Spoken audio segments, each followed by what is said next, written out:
Good morning, everybody, and welcome to Hometown Cable. Our program is called What's Going On Here? My name is Bob Venn, and Calvin Castan, as usual, has the camera, and we're very pleased this morning to start out something we've been trying to do for about 2 years. A lot of the shows, sometimes we get information, and we may have a show all in the, as they say, in the can within a week. But this has been 2 years ongoing to try to get to meet some people and get the story of a very, very famous, well-known Lyon Mountain, New York. Lyon Mountain, New York, we talk about, and we immediately think of the mines. Mines are nothing. It's the people who ran those mines, people who came from foreign countries to operate these mines. And we're here to, so we're going to be floating around, and we're talking to different people. There are 4 people with us this morning. First of all, we'll start out and find out who they are. On our left is a man named Ves Pavetta. Well, first of all, that's the hardest thing I've had to pronounce in a long time, Ves. What is that name? Well, a little background. I was born in Italy, and my first name is Americo. I was named after America. And I came over here in 1948. Couldn't talk English. My father was a miner. And went through, like other kids, went through school and lived in Lyon Mountain all my life. And we got this program together just to teach people in Clinton County what Lyon Mountain is all about.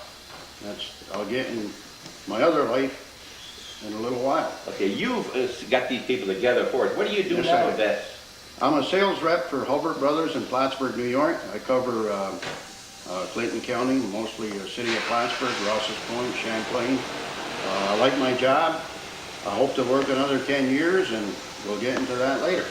Do you think you ever worked as hard as these people on the side of us ever worked? No. No.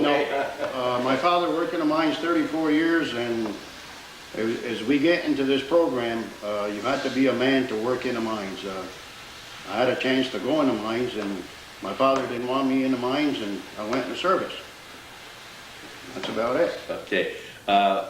One of the other men now is, he's probably retired, and then next to me by the name of Tony Chutes. Tony Chutes. S-H-U-S-D-A. Yeah. And tell us a little bit about Tony. Well, I was born here 81 years ago. I worked in the mines for 32 years. And in 1940, my father was killed. He was a supervisor underground. And my mother and the rest of the family moved to Detroit, so I stayed here. I went out there, I didn't like it. So I came back. And when the mines closed here, I was the night supervisor. And then after the mines closed, I went and worked for 12 years at college in Plattsburgh. And I retired in '79 from there. We will have to assume that your working people you worked around or with were a lot cozier to work around than when you were in the mines. What did you do with those young ladies all around that college? Did that bother you? No. Huh? When I first went out there, I was on security. And everything was, it wasn't a co-ed dorm or anything. It was just the men in one, boys and girls in the other. And I don't know, they seemed to intermingle more than they stayed in their own dorm. Tony, did your father come to the United States to work here at Lyon Mountain? No. My father was 16 years old when he came from Lithuania. They left there because they were under the rule of Russia. And they would take all these kids, young boys from 16 to 18, and they had to go in the Russian army. If you were a Russian, you were given the best part of the army, but these other ones, like Lithuanians and Poland and that, they would send them out on the border of China or anywhere in Siberia. So there were 22 young fellows. They walked from Lithuania to in Germany, where they boarded a ship. And he came here, but he knew where he was going to go because his father got in contact with a man who was here in Rochester. And my father went from there to Rochester. He worked in Rochester, the lumber yards. And in wintertime, the lake froze, so no work, and there was any unemployment at that time. So that man knew my father-in-law, what turned out to be my father-in-law. He said, "Is there any work in Lyon Mountain?" He said, "Yes." He said, "They're hiring." So that's how my father got to Lyon Mountain. He worked here, mines closed here, he went to work in mining. and he worked at a little town called Cheever, just outside of Mineville. They had a mine there, and it went under the lake. It had a nice bed of ore there, but they must have had poor engineering or something, because on a weekend, Lake Champlain broke through into the mine and flooded it. So no work there. So he came back here. That was 80, let's see, I was born here. That's 81 years ago when he came back. And that's where he worked, right here. So you've lived practically all your life right here in Lime Mountain? Right. And happy about it? Oh, I enjoyed it. I didn't like the city. My brothers and sister-in-law stayed there. I got a brother that was a young one. He was a provost marshal in the Army. He went to get an American soldier that was raised in hell in Munich, Germany. He was, right after the war. He got out of the Jeep to go to get him, and the soldier was in the alley and shot my brother twice in the back. He died 2 days later in Munich. And from what the sergeant was with my brother told my mother, that it was a colored boy that shot him. They hung him, killing an officer. Well, thank you. We'll move along a little bit right here. We have a name that I'm sure you're going to recognize very much, a Mr. Bingle. No, Mr. Charlie Chase. Why am I saying Bingle? Of course, it's Chase I'm talking about. Charles Chase. Mr. Chase. Another name, of course, there's a Bill Chase that does a lot of our games for NAC, and it's shown here on Hometown Cable. Tell us a little bit about Charlie Chase. Well, I was born here in Lyon Mountain 75 years ago.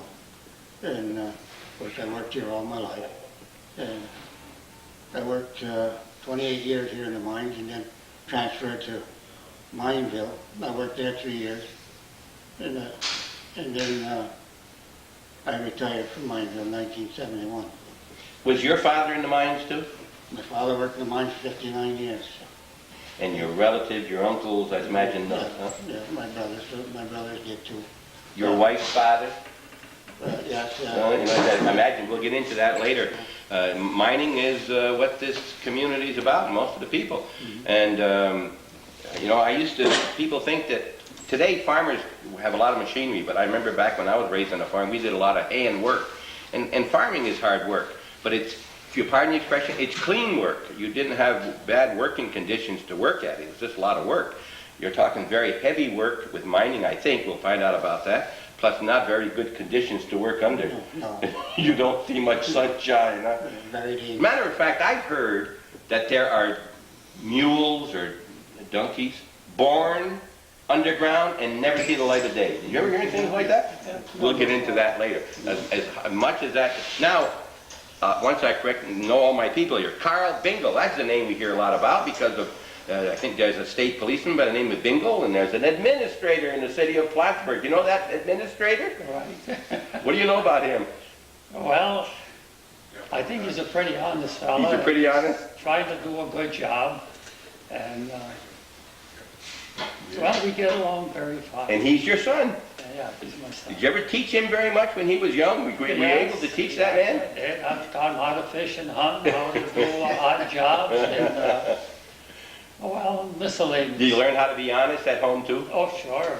I'll tell you, you're talking hard-working people and a lot of camaraderie because you people all had the same type of a life. Right? You all practically had the same type of life.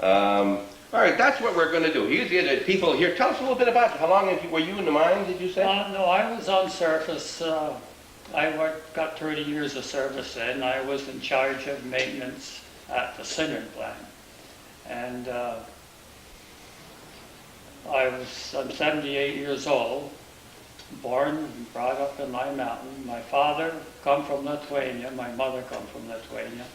And they settled in Cheever, like Tony's father. I think they were quite acquainted with Tony's father. And from there, like Tony said, Cheever shut down. They come to Lime Mountain to work. My father worked in the mines. I was 2 years old when my father died. And I don't remember my father at all. Cheever can't be very big. I was never there. Cheever can't be too many people. Just as you're coming in from Willsboro into Fort Henry, Yeah. there's a few houses. That was Cheever. That was Cheever. It was right, you can't tell when they're coming into Cheever and Fort Henry right together.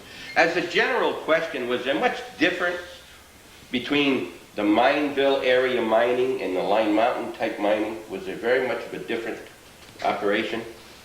Well, Mineville veins were flat, and they used a lot of scrapers to scrape the iron into the chute. Here, it was all gravity feed because the veins were straight. And you put your chutes on, you start mining, everything's going down in the chute, it'd go by itself. You had a few scrapers here when the ore gets flat. Yeah. Okay. All right. It's, mining here is just like from one level to another. You go there, on your level, they drive what they call drifts. They're just like a big subway. Off on that, they drive raises, they're 5 by 7, at different angles, from one level to another. And when they connect, one will be a manway, and then off on that, they drive short ones, and they start stopes. They're just like quarries. They start at the bottom, and when that's mined out, they'll go up to the next level, next sub-level. Then you just keep shooting down, and the bottom is the chute, railroad and everything, where they load it in the cars, take it to the crushers. Okay, we'll take a short break here on Hometown Cable. We're in Lyon Mountain, and it's new to me as it is to you, and we're talking about the experts who were here, were in those, and did this for many, many years, and their parents before them. Please stay with us, and keep your minds open, because you're going to be learning an awful lot, not only about Lyon Mountain, but about people.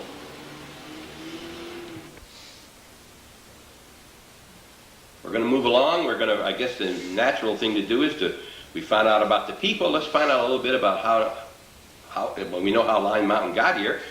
God made it, and here's this big hill. But how did it become a place, and a place that people wanted to come to? And tell us a little bit about that, Beth.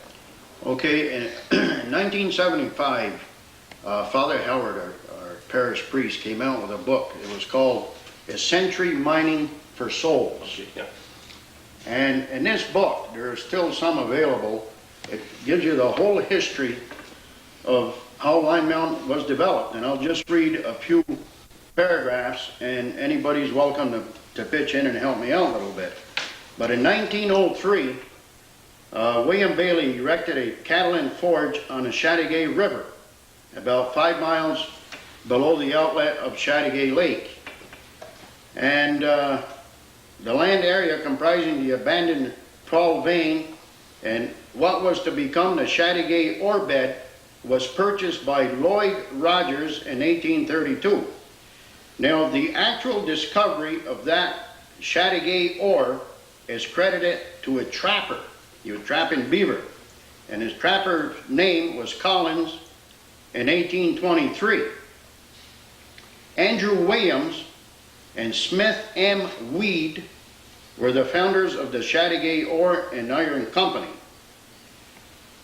Transportation was a serious problem for many years, but the output from the ore bed grew, and by 1874, 20 forges together with charcoal kilns were erected at the outlet of Chateauguay Lake.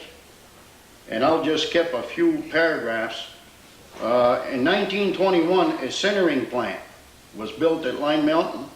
In May 1924, the separator, which had been completed in 1918 of such material as was available, was destroyed by fire.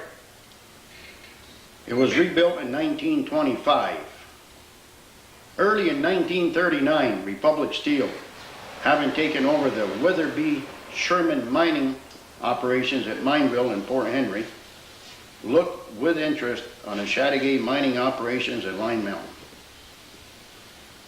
Transportation was improved by extension of the Delaware and Hudson Railroad, 17 miles from Dannemora to Lyon Mountain in 1879. On December 18th, 1879, the first train of ore was moved to Plattsburgh, New York. Operations expanded at Lyon Mountain, and that hamlet grew rapidly from a few shacks to 3,000 people in a few short years. Also, a blast furnace was erected near Lyon Mountain at Standish for producing pig iron. Everybody claims that this iron was the best in the world. In 1939, the Standish blast furnace was dismantled and a rich ore produced from the mine shipped to other more modern public blast furnaces. Lyon Mountain Mines became a vital to World War II war effort, and Republic Steel continued to operate the Lyon Mountain Mines until its economic life was completed in June of 1967. And there are a lot more facts in this book, and I think a lot more people should probably get a copy. It's still available. It's still available. If anybody needs copies, call me. And Because I tried to get one in 1979 and there were none left. So they must have been a reprinting or something. okay, the original copies were great, Okay. and as you It can was see, these are reprinted, yellow. yeah. I definitely want one of those. Yeah. Right, now, a couple of things came up. One was a sintering plant. Cindering. Sintering. You said that earlier, and I didn't know what you were saying. I was going to ask you, and then it slipped my mind. What's a sindering plant? You can tell me that. You were there. After the ore has been separated in a mill and refined, it's put in the silo. From the silo, they come to the sintering plant. And it's mixed with anthraquinone coal under a burner that it's moved by what they call pallets on 4 wheels with a 24-inch wide, 6 foot long, and they have a bed on there, 6.5 inches thick.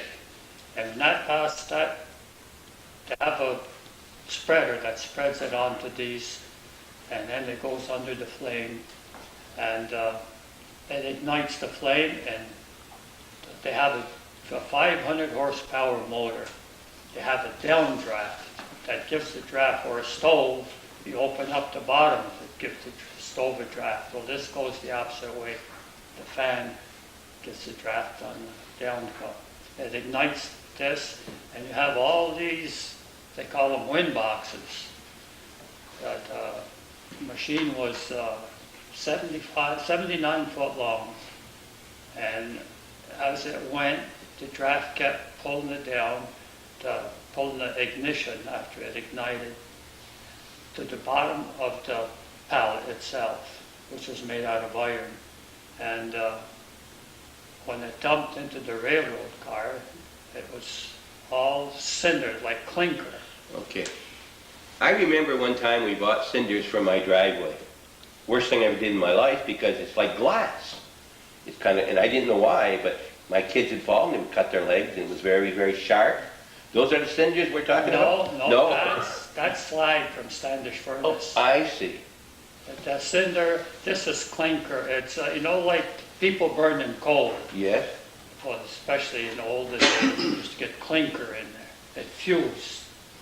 And this here fused the same way. And it comes into chunks anywhere from 2 feet, 3 feet, up to 8 inches. After it falls into the car, it breaks up. What do they do with this? Where did it go from here?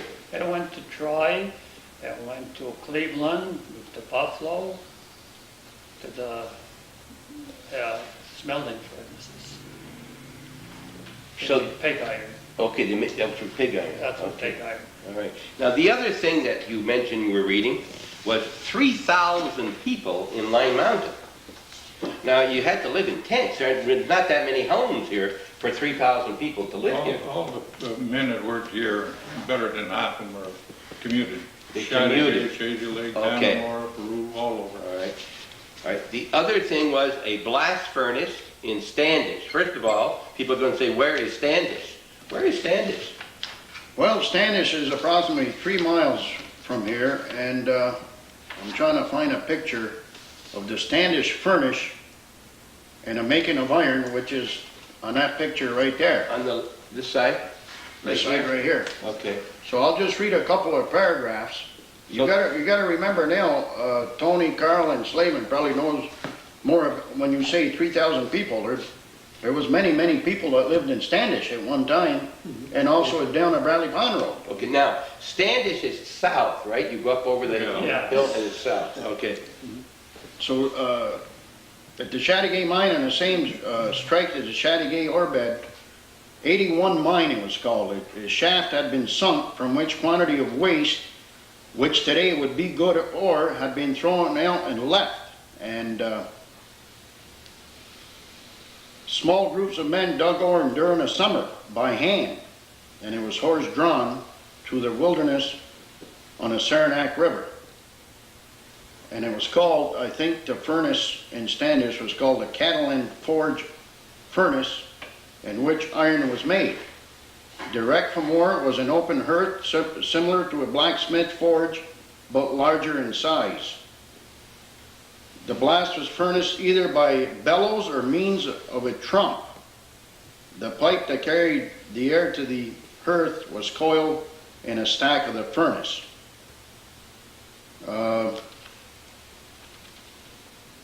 As I said before, the furnace closed in 1939. Right. So at that blast furnace, when they finished what they did, they had iron? Pig iron. Pig iron. What's the difference between pig iron and iron? Well, pig iron is, maybe this long, but this wide in its shape. It goes, it dumped from, when it comes out of the furnace, it's dumped onto this, like an elevator, and each side is real iron. Mold on wheels. Yeah. It's dumped into mold on wheels from a ladle. Okay. Is it further refined later? No. No. So that pig iron goes to a blast furnace. Yes, but Then out of a blast furnace, it's already heated again, comes out and gets into these plants, so they roll it. they do what they want with it. But it's as refined right then as it is later. The pig iron is real iron. You have to make pig iron in order to make pig iron first and make steel after with it. Okay. Now you add something to iron to make steel. No, not exactly. No? They just remelt the pig. If they want to make a carbon steel, they put some ingredients in it to make a carbon steel or Okay. manganese steel. Yes, they do put something else in it. You realize we're going to be covering this sometimes twice because I really don't know where we're going. I'm a complete greenhorn when it comes to iron. One more thing. Lithuanians. We mentioned two people from Lithuania, the families right here, correct? Where were the Chases from? Right here in this. But were you ever from Lithuania or any of the No, foreign countries? no. Ireland. Ireland? Ireland. Irish. Now, Italy. Italy. Now, were there many Italians, any group of Italians really in Lyon Mountain? Years ago, there was quite a few Italians. According to my father and uncle, my uncle came over here in 1921. And my father came here in 1928 without my mother and 3 kids. And I wasn't even made yet. So in those days, my father said, I'll go over 2-3 years, save some money and come back and pick you up. Well, make a long story short, 10 years went by. They didn't see each other for 10 years. He came home 8 months, that's when I was born. So, I think a month before I was born, my father came back over here because of World War II was breaking out pretty good. And my mother said, you go back over, and when I have the baby, I'll come over in another year or 2. 10 more years went by. So, I like to tell this story because my parents were separated 20 years, other than that 8 months in between. And I came over here in 1949, couldn't talk English. They put me in 4th grade, but nobody made fun of each other. I had a wonderful teacher, Mrs. Pettersham, and she kept me after school every night, no extra pay, and she taught me pretty good. And even I like to tell the stories, I'm not ashamed. When I went to the bathroom, I had to raise my hand and point. Exactly. That was it. Yeah. That's part of it. It wasn't easy. And now, is it safe to say that families came more to leave where they were rather than to come where they were? They were having a lot of trouble. You were having a tough life in Lithuania. I guess they were. So that's the main reason for families leaving, and of course you were, what a challenge to come over to where you don't know. Now, what other groups of nationalities were here besides Lithuanians? Well, you had Polish, Polish a lot? Germans, some Swedes. Russians, Swedes. Czechoslovakian, Pinko was a Czech. Were these people used to mining? No. They weren't. This is a whole new thing for them. Most of them had, well, they call them ranches, but we call them farms in the foreign countries. My parents had a great big farm, and they had hired help on their farm in Lithuania. But that's what I was told. Listen, you're watching Hometown Cable. I hope you are enjoying. We're not prying here. We're not trying to be prying. Nobody here feels that I'm prying. Well, we want to hear what they want to tell us about tough life. We haven't even got to what they did for a living. Here's a man that his parents didn't see each other only 8 months in 20 years. That's what you had to do to keep your family going, right? Man, a lot of people. If you remember when we talked with Jimmy Wu, who came from China, who runs the Golden Buffet, he mentioned that his father or grandfather had come over to Montreal and worked for 2-3 years and would send money back to Hong Kong. And then it went on, then each one would come over to try and get work, but didn't bring their whole family. I mean, this was a way. You didn't have a way to make a living. It was tough. It was tough just to keep bread on the table. We'll be right back, and you can get some bread while we're telling you these very important messages. Let's get into that. Question off camera, Calvin was saying, did these people get along? Just to give you a little recoup. If you remember, we talked and we went to the $1 Million Dam at West Chazy, Miners $1 Million Dam. There were Italians, there were Russians, there were others, and they fought like cats and dogs. Each had their own section up there, and they fought all the time. Some were killed, but they would start drinking. And the question is, and you got a community here, you all probably worked about the same type of thing. Did these ethnic groups, the Poles, who were from a different area, the Lithuanians, the Germans, the Swedes, did they get along in this community? They got along very well. Yeah, they all worked together and they got along together. They celebrated together, weddings and everything else was all together. I think families are close too because, you know, when you work underground, it's dangerous and you gotta have a buddy. And I think that was one of the main reasons everybody was close in this town, no problems.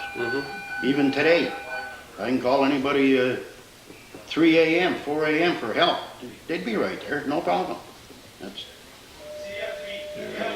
Not only small community, but you got this camaraderie here, no question about it. Now, back when the mine started, let's say in the 1830s, 40s, and then when did you start getting the people from Lithuania, Poland, you know, about when they came over?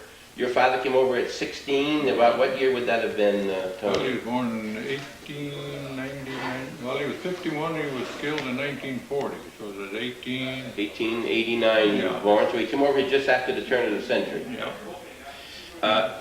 What about housing? They didn't come over here with money. He had no money at 16 years old. This town right here has the oldest log houses in the country. Where are they? They're all fixed over. You go up to Main Street and look on the sides, all those small houses, those They are all fixed them over, all they put log the houses. church strip on, they put stucco on them. Well, let's get into just Lyon Mountain a little bit. What do I know about Lyon Mountain? I'm 68 years old. I'm the youngest one at this table nearly. almost. Almost. So, the only thing I knew about Lyon Mountain, they sure knew how to play baseball. I'll say that for them. We'll get back to that. They were something else.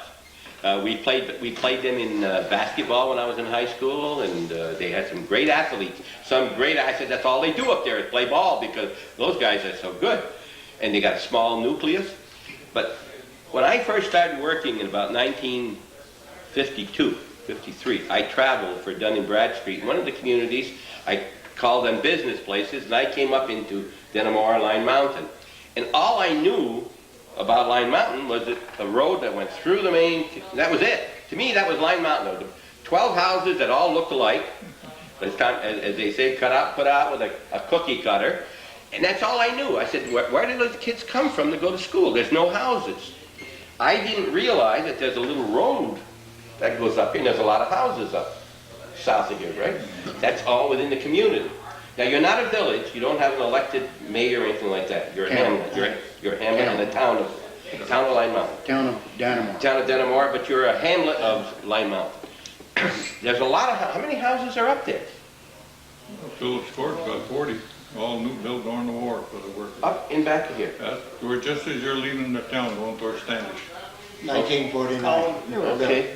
So before, and now these homes that are all alike, you'd have to believe that they were company homes. Everything here was owned by a company. Every home was a company. Company home. Everything was owned by the company. Everything. Land, the stores, and everything else. Except the church. Except the church. People own that. Everything is company owned. So you paid rent? Right. Yes. Yeah. Do you remember the rent that your father paid for some of these properties? Or? No. My father, he worked next door to him, used to pay $8 a month when they were working. And when the mine shut down, they were paid $2 a month. But there wasn't any electricity, wasn't any water. It was years later that water was put into the homes, and then his father did my wiring over my father, putting the electric wires in the house. So You had you one bulb in the center of each room. That was your it hung down, right? Yeah. If it was too low, you'd tie a knot in it. Then as the refrigerators come, well, you have to plug in there. Into there. Yeah. That's where they came out with that double, with two plugs on the side and the bulb on the bottom. Yeah, there Wait was until no later. No water, yeah, my mother got it wasn't an automatic washer, it was an easy washer. It had a spin dry on it, that was quite a machine. Of course, you had to hang your clothes in the wintertime outdoors, summer and all. What froze in the wintertime, you brought it in to thaw it out. But they burn wood or coal? What did you- Both. Both? Mostly wood. Mostly wood up here? They would let you cut wood when the mines are shut down and that. You're supposed to take just the dead wood and down wood, but you put a few trees that are green in there, they didn't care. They just wanted to keep the miners here. So you people, about the same age, you grew up together, you've known each other all your lives, you went to school together, Right. ever fight? No. Never fight, huh? No. Well, all right, let's start from the end and tell us how many in your family, how many brothers and We sisters? had six. 6 children. 6 children. 2 girls and 4 boys. Did they all, did you graduate from high school? No, I didn't. I went to, Did most of your brothers graduate? yes, they all did. You quit to go to work? No, I didn't quit. And you quit school to I go? quit school. Yeah, I quit to go to work, right. Did you find out that work was a lot harder than I school? wish I'd stayed in. For more reasons than one, huh? Well, I think an education is really important to anybody. Mm-hmm. Okay, and how many in your family, Charlie? Yeah, well, there's 5 boys. There's only 2 living now. Mm-hmm. Raised right here, all of you, right? All right here, yeah. And? There was 5 of us in the family, 4 boys, one girl. And 2 boys are dead, the youngest boy and the next 2. One died in Germany, the young one. He's buried in Saint-Avold, France, that's where he's. Oh, that's the one that was shot. Yeah, and the other one died from puffing too much on a cigarette. Yeah. It's pretty hard for you to have many brothers and sisters with 20 Well- years apart with your parents. Well, and like I said, when my uncle came over here in 21, one brother went to Argentina, one went to Brazil, and one went to Belgium. They all split up in 19, 20, 21. They'd never seen each other after that. And in my own family, 2 brothers and a sister. One brother was killed in 1948 on a bicycle. He was 25 years old. My sister went to Switzerland, and my oldest brother went to Belgium. He came over here, retired, and he went back over. And we're like a yo-yo. Did the Italians leave Italy because of poor living conditions too? I think so. Think it was the They're same. like any other country. I think they went where the work was. So- There was a lot of Italians that went to Canada, So and a lot of them came over here. is it pretty safe to say that your forefathers were not very rich? Right. Would that say be so. pretty safe? I would say so. In fact, my father left Italy when he was 13 years old, went to Germany to work in a brick factory. 13 years old. And Well, that was a trick question. I'm sure you were all rich. As we know, you had good lives, and didn't have money, but you were rich. Yeah. There was closeness in the family. Oh, yeah. But you told me also now, Tony, that we mentioned I didn't realize there was an S in your name, S-H-U-S-D-A, but that's not your original spelling, is it? No, that's the way it's spelled here. That's the way I spelled it in my father. But the original name is S-H-U-G-Z-D-A. G-Z-D-A. Yeah, that's this man here, right there, is Mike Schubert. His stone in the cemetery is spelled S-H-U-G-Z-D-A. He's Okay. my father's cousin. That's the closest relatives he had. Was Let me hold this picture. I want to get that at one time when we can really get into that picture. What about your name, Bingo? Was that original spelling? As far as I know. Yeah? Chase did. But you said Irish? Irish, yeah, my grandfather, Farrell, come from Ireland. Didn't have enough potatoes. My grandmother was a slavin. She was what? A slavin. Slavin. But they had a potato famine. Is that when they first come over, or did they come over later than that? No, the Irish, I guess that was in the 1880s. They had the big famine. Yeah. They just didn't have any food. They were starving to death. Yeah. They were starving to death when the Irish came over, you know. And Well, you know, families here too, and I still think about it all the time. You take big families, when you said everybody played ball all the time, but they did something else because they had big families too. But when you talk about like the Petroshuns and the Karofskys, where the father was killed in the mines, and I think the Petroshuns had maybe 9, 10 children. Petroshuhn's father was not killed. in Not the killed? war. no. Or the Karofskys. Or the Karofskys, either. but how did they get by with all those kids? And Well, it's... The mother never the worked. Petroshuhns, the father worked right up until some of the kids were old enough to go out and get a wage for themselves. And Karofskys were the same big way. families, yeah. You had your own cows, you raised your own meat, you had your chickens for dead, you had big gardens. 90% of your stuff was coming from your gardens and what you raised. but was there enough land with this house you rented to? Well, you didn't have to have it around the house. If there Good was point. a lot of Good land point. somewhere, they would go and put gardens in. Yeah. Now, The company provided a pasture for their cows. okay, we're going to take another break, but before we do, has either of you 4 people ever had gone back to your home country? No. Have you ever gone to Lithuania? No.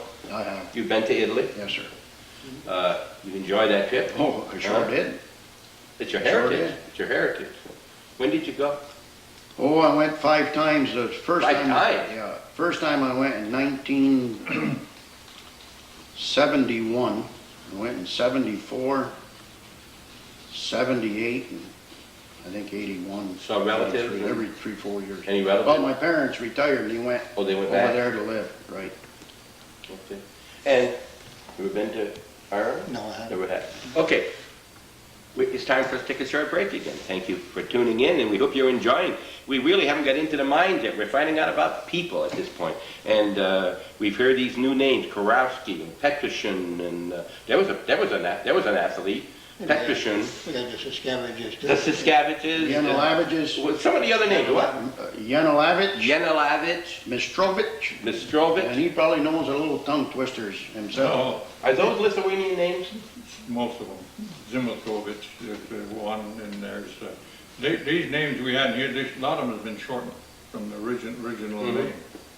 So, You can understand why.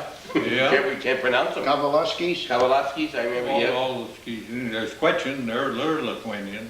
Uh-huh. Trotsky, let's see, Tarasavage. There was more Lithuanians than there were Yeah, Polish they were. people. Is it safe to say that a lot of the population were Catholic? All 99.9%. Okay, so there was a big gathering place. In addition to work, family, school, you had the church. We'll come back, we'll talk more about that when we get back. The church census says Lyon Mountain was 97% Catholic. Now, we got some good picture here. I lent it to a girl. She did the history of Lithuanians in Lyon Mountain. And she wanted a picture of this here, so I lent it to her. She says, I'll give it to you back in a couple of days. And that's the only picture I got of my father. So I waited 3 weeks, and I called her. The pictures didn't come out good. She says, I'll have to take them over again. They kept on and kept on, and maybe about 2 months later, I says, I need that picture, whether you got one or not. So she sent the picture back. So that stays with me. All right. This is what we're talking about. The picture taken in the 1920s, and it belongs to Tony Schutz. And Calvin will freeze this, but just quickly here, this is Tony's father right here. This one. And just gives you a general picture. You can remember the picture a little bit. A general picture. Where was this taken? Down in the mine? In the mines, in a drill sharpening shop on the 750 level. Okay. So this is an assortment of different kind of employees who do different jobs down there? Yeah, most of these are all drillers, right? Drillers. Drillers and chute pullers. Right. Is there a gang in size? I mean, do they hop? Okay, okay, now we can look at it, and we'll have to identify by saying second from the left or something else. Let's start in the front, the bottom left. That man? That's Arthur Stewart. He is the contractor, underground. Where do you get a name like Stewart being in Lyon Mountain? He's from Pennsylvania. Okay, Stewart, right? Yeah. The next man's got a tie. Now, what's he doing with a tie? Dan Evans, he's the mine superintendent. Okay. So when you say superintendent of mines, you mean the boss of the whole operation? He's the top dog of the mine. He don't go down and down very often. Oh, they go down Did they? underground. Oh, yes, look at it, sure. Okay, the next man? It's Mike Schuster. Okay. So He was a chute puller. was he your uncle or? No, he's my father's cousin. Okay. He's the third from the left in the front row. This one here is Pete Kaminsky. That's the one just back from the front row. Just Kaminsky? Kaminsky. Yep. He was a driller underground watercourse level. Uh-huh. This is Adolf Golowach. The next one? He was a driller, and his last days he was a janitor at our change-up. We call it the dry-out, where we changed clothes, took showers and everything. His name, was there a certain age you have to get out of the mine? No. No? Not till you stay till you... This one here is Simon Veronovsky. That's the third from the right. Veronovsky? Veronovsky. He was killed underground. Uh-huh. This is George Raymond, right there. He's the last one to die of this picture. Okay. And this is Bujidak. Looks like Charles Bronson on the right. He got partially blind from an explosion in the mine. What was his name? Bujidak. Brigidak. Is that Lithuanian? No, I think that was more like I think it's a Yugoslavia. Hungarian. Some Slovak. Okay, top right, Narkun. He was killed in the mine. Narkun is his last name? Yeah, Narkun. His wife married, his wife was married to a Panalis, for her first husband. He was killed in the mine. And then he married the Panalis widow. He was killed in his mine. And 2 Panalis boys were killed in the mine. Almost wiped out the whole family. Yeah. This one's Alec Karofsky. He was born in Poland. He's Second from the right. a real Polander. Mm-hmm. This one is Salunas. Third one is Salunas. We call him Iggy. Right. Now the one next to him is your father. That's my father. And then right between, in the back with the pipe, The pipe, that's Dominic Patnoe. wouldn't you like to have a memory like this? Dominic We're looking at Patnoe. pictures here. Wouldn't you like to have a memory like this? Maybe you have. And he's 51 years old. See the dinner pails up here? Oh, those are dinner pails, the round things? Yeah, oh yes, they have a bottom. You take the inside of the pail out, and the bottom is buried, and that's where they fill it with their beverage, coffee, tea, whatever. Oh, I thought maybe there were 3 or 4 for each bucket. No? You all had your own bucket? Oh, yeah. Tony, as long as you're talking about lunch pails, tell them the story of Pataki Petrosky, what he did to his lunch pails when he bought his lunch. Yeah, he Break in? well, Break they this off. put an addition on This his is pail it. because it didn't hold enough. You know? Oh, he would take a whole chicken and eat it. He was tall and thin, and a piece of pie was, a whole pie was just a piece of pie. He had so much calcium in him, by eating that that his bones went to hell. Yeah. He died in the vet's hospital. He was just falling apart. Right. Too much calcium. Okay, without getting into the mining yet, what were the hours? Did you have different shifts?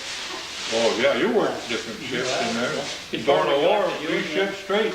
Before we got the union, we'd work anywhere 12, 13, 14 hours a day. After the union come in, at the NRA, the National Recovery Act, we went on 40 hours after that.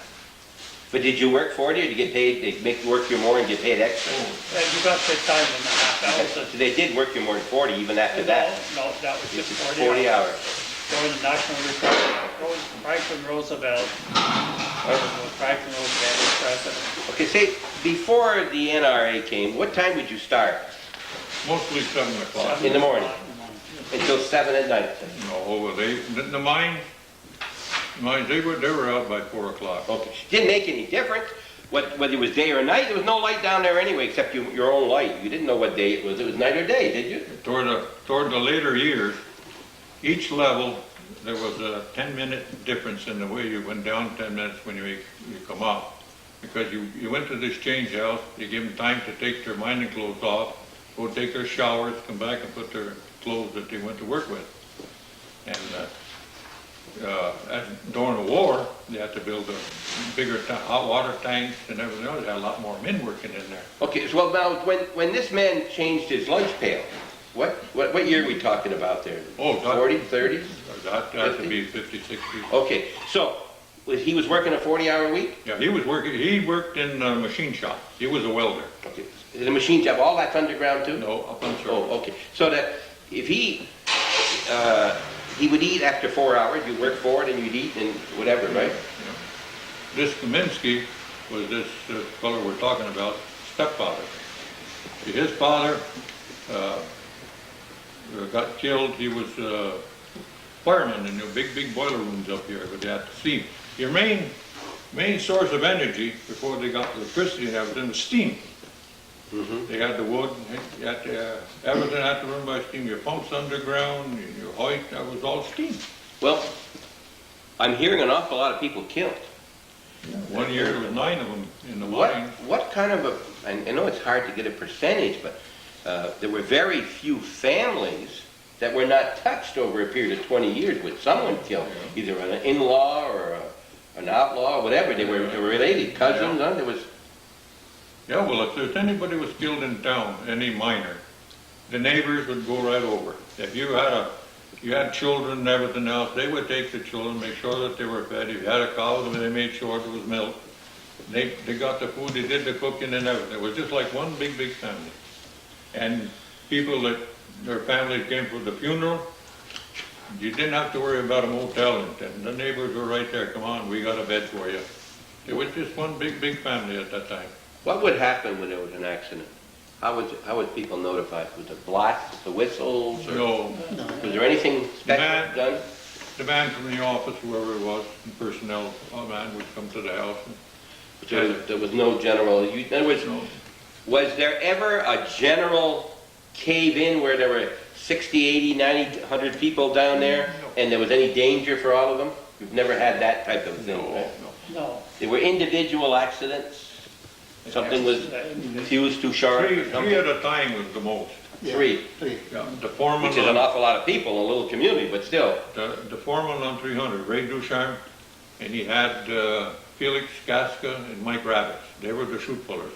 They had a battery motor on the train, and had the cars, and they were bringing in dynamite, 7 boxes of dynamite, and they put it in what they call a tugger. That went up into the stove. It was pulled with a cable, a little metal box like open one end. The foreman put so many boxes into that tugger and told the man to pull it up. Evidently one box or something fell out and got under the wheels of that car because it exploded the whole thing. It blew him to smithereens. There was nothing to him. But the other 2 men, they were killed from the concussion. They were burned from the flash and everything. Yeah, those 3. Anybody in Lyon Mountain die of old age during that time? Well, the old story is when they made the cemetery over here, there was nobody died, so they shot the oldest man in town to bury him.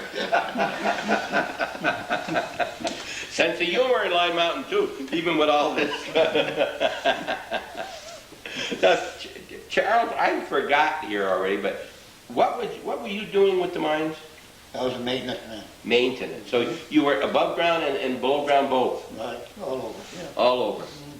So when you came to work in the morning, did you know what you were going to do that day, or was it whatever came up? Sometimes we knew what we were going to do. Were you with We a had gang? We had a job to do.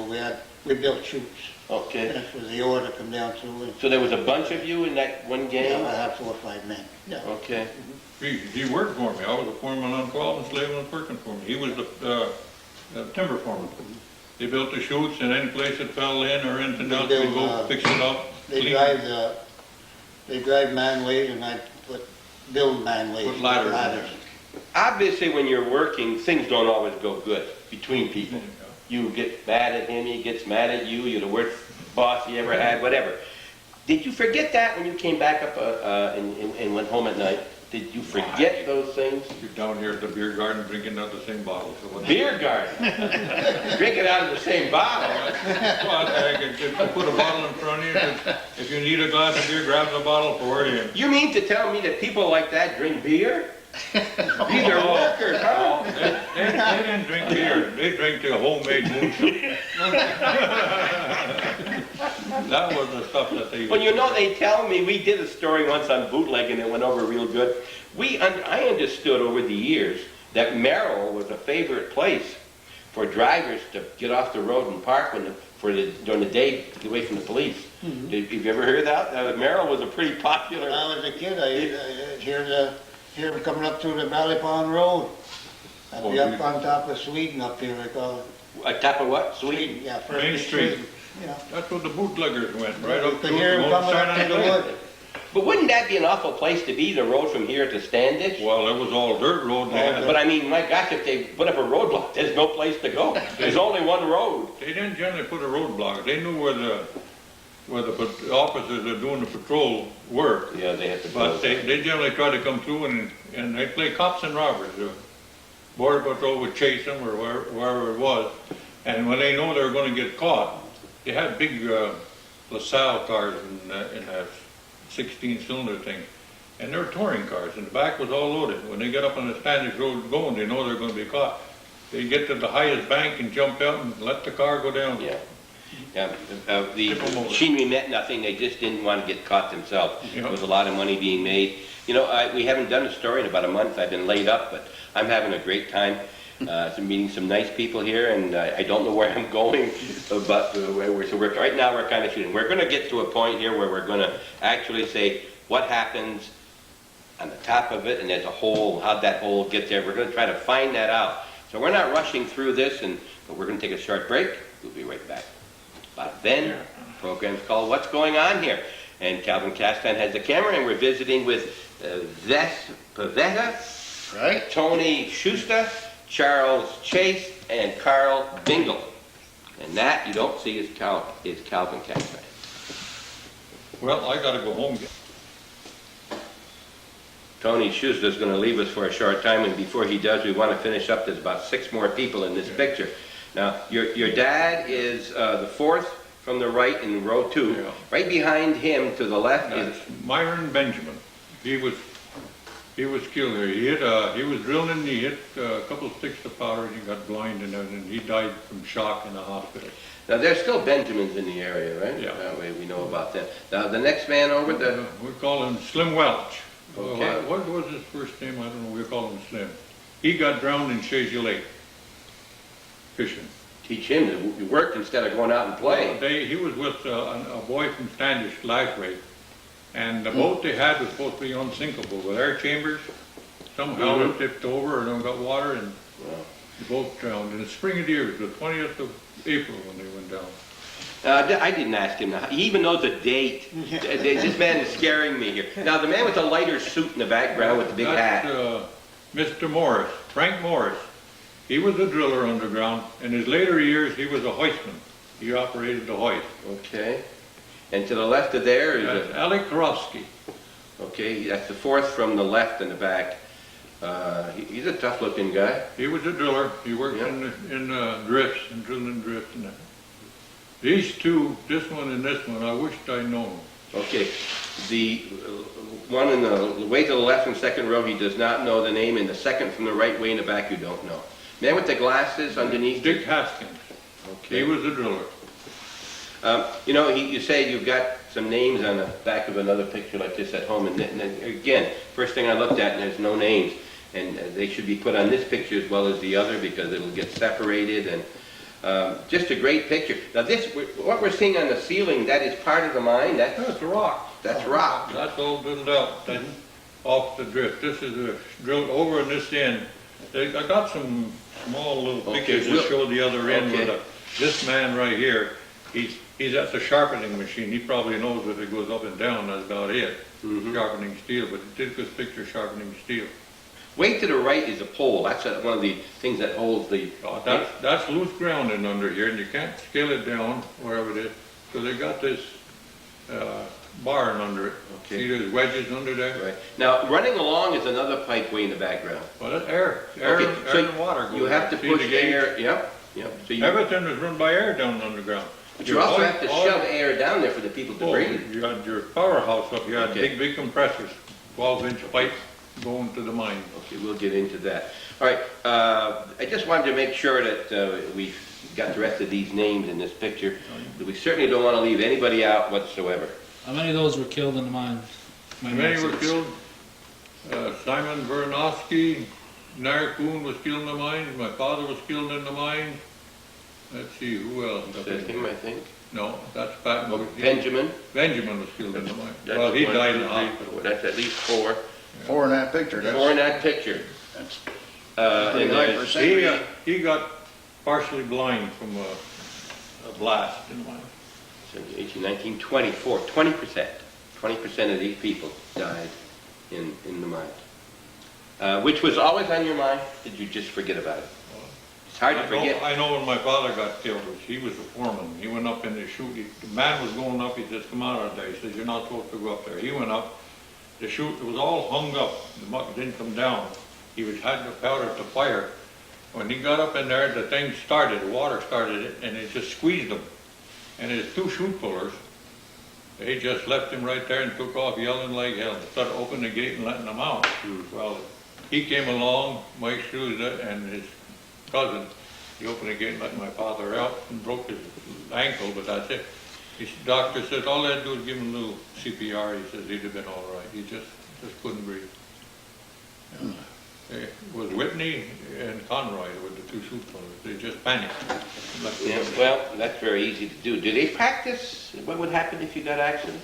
Was there Oh yeah, we had something? safety Oh, yeah. classes. You have safety classes to what could happen? Oh, yeah. You know, down underground in later years, you had your stretchers, your blankets, your first aid kits, everything. A lot of this, would you say that a lot of the accidents and people who died were because of some foolish thing they did or thought they should not have done? Yeah, some young ones died, they didn't listen to the old timers. And there are other things that happen you can avoid. Something, That's right. if you get everything else you've done, all of a sudden it caved in, you don't expect, that's an accident, right? And But- Mother Nature fought back. We had what we call air blast. The scissor action come up. A lot of times your rail road to come up about 3 feet. The rail never didn't come up. Ground. Whoop. That's when they had, the ground moved quite a bit when that happened. Had one man killed, 2 were buried up, they got them out. But they had 24-inch beams, like the top at the shop in 1263 drill shop. That was the roof to hold it up. And then they had the support beams up. When that ground came up, it flattened the 24-inch beams right flat. So you can see the amount of pressure that came in there. They had men from the Department of Mining up in here, and they drilled all kinds of test holes and everything, finding out what was causing that ground to come up like that. But you never found out. You know, there are a lot of people who go to work who don't like what they're doing. Just don't like, whether it could be an electrician, a plumber, it could be anything else. Was it ever enjoyable? Really enjoying yourself working down in the mines? The Oh, day must be long. Never paid much attention. You didn't pay attention to it. You weren't thinking about No, that. no, Did the day go by quick? go by quick. It did go by quick. Oh, yeah. You see, all the men didn't work in one group. when you worked underground, he had his gang, 2 or 3 men would be here. The drillers, some drillers were all by themselves off in there. The chute pullers, you had 2. The men in the stope would be 2 different stopes. We were scattered all over the place. They weren't one group. And then you had a shanty. It was just like a drift boarded up and electric heaters for the men to eat. But practically the only ones who would come in to eat would be the chute pullers because they could come with the motor or the timber gang. These fellows that are drilling are getting paid by the foot. So they want to get around in and drill, and they don't come. They take the pail right with them, sit down and take a bite and go right back to work. They have certain hours, they have the blasting time too, Yeah. certain hours you blast, each level. Yeah. So were there 2 shifts? Well, yeah, because one shift to do the drilling and firing when the mines closed down. I worked the night shifts, 3:11, 11 to 7. The day shift would repair the shafts and everything else. The 3 and 11 would do the hoisting, and the mill would run 3 to 11. Day shift was for repair. Was there a better time in the mines? This is a bad question, but summer and winter. Forget about spring and fall. Was there much difference working in the mine in the winter or in the summer when you get down 200, 300, 400 feet? Your temperature is around 52. Some Stays the places, same winter or if summer? you get your downdraft, you're going to have water is going to freeze in the winter. We had big fans down there would blow it up, blow that air up to keep your water pipes and everything from freezing because the men have to have water to drill with. And if a man got killed underground, everything was all right. Everybody come up into the dry house, we call it, change house. Somebody's tying somebody's underwear together, raising hell. Let a man get killed, you could hear a pin drop. Everybody comes up, and nothing, just go wash and go. Because it can happen to any one of you at any time. Yeah. Was there ever a case where someone was killed and never found the body? No. Never. Huh? There's always. Yeah. There was no way they could not get to him. Some they had rough jobs. I remember just Texlamere, he fell down about 250 feet. And the only way you could get down, you had to go down another old slope, everything falling in here and there, go way down. He was at the bottom. And they were just about ready to give up. And the man spotted his leg. And they ran over and tied a rope on. They pulled him towards the plate, put him in the stretcher. Had to take him out. You're saying he fell down and things fell on top of him? No, he just fell. No, he stepped on this ladder. He was drilling and stope. He was shooting everything out in the bottom.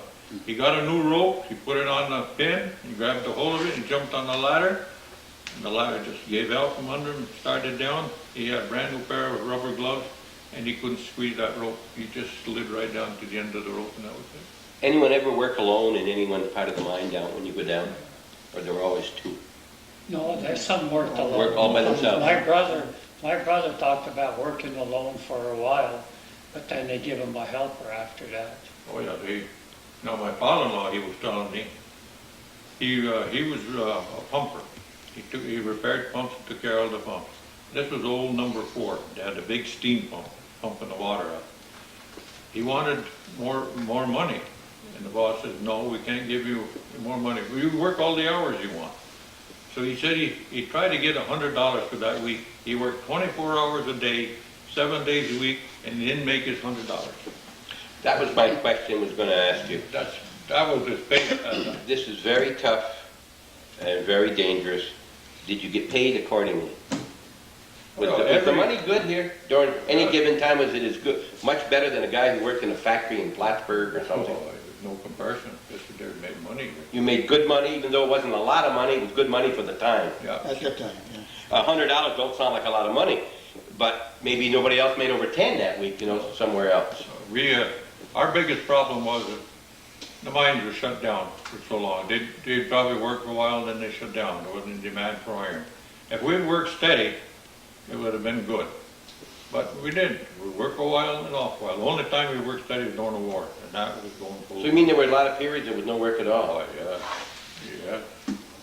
Then one time we had a 1946 strike. That was, how long did that last, that 46 strike? 6 months, wasn't it? Yeah, it was quite a while. That union came in, and they finally settled Yeah, out.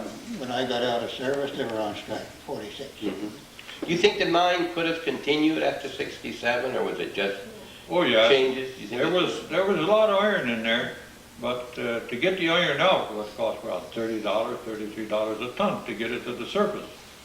Yeah, they were going to, his brother went to Africa and that, and they were loading the iron on the boats for about $3 a ton. Yeah, they didn't have to mill it. 6 cents an hour, All they 8 did was cents an just hour. crush it and load it in boats and send it over here. That's the That was name a lot of the game. cheaper than mining it.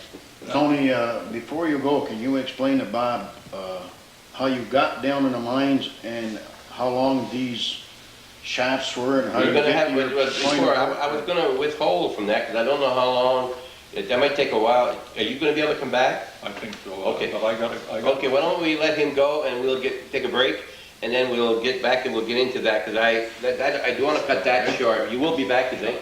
that new shaft over there. I drove it from the 15 level right up to the 600 level, about 1,000 feet straight up.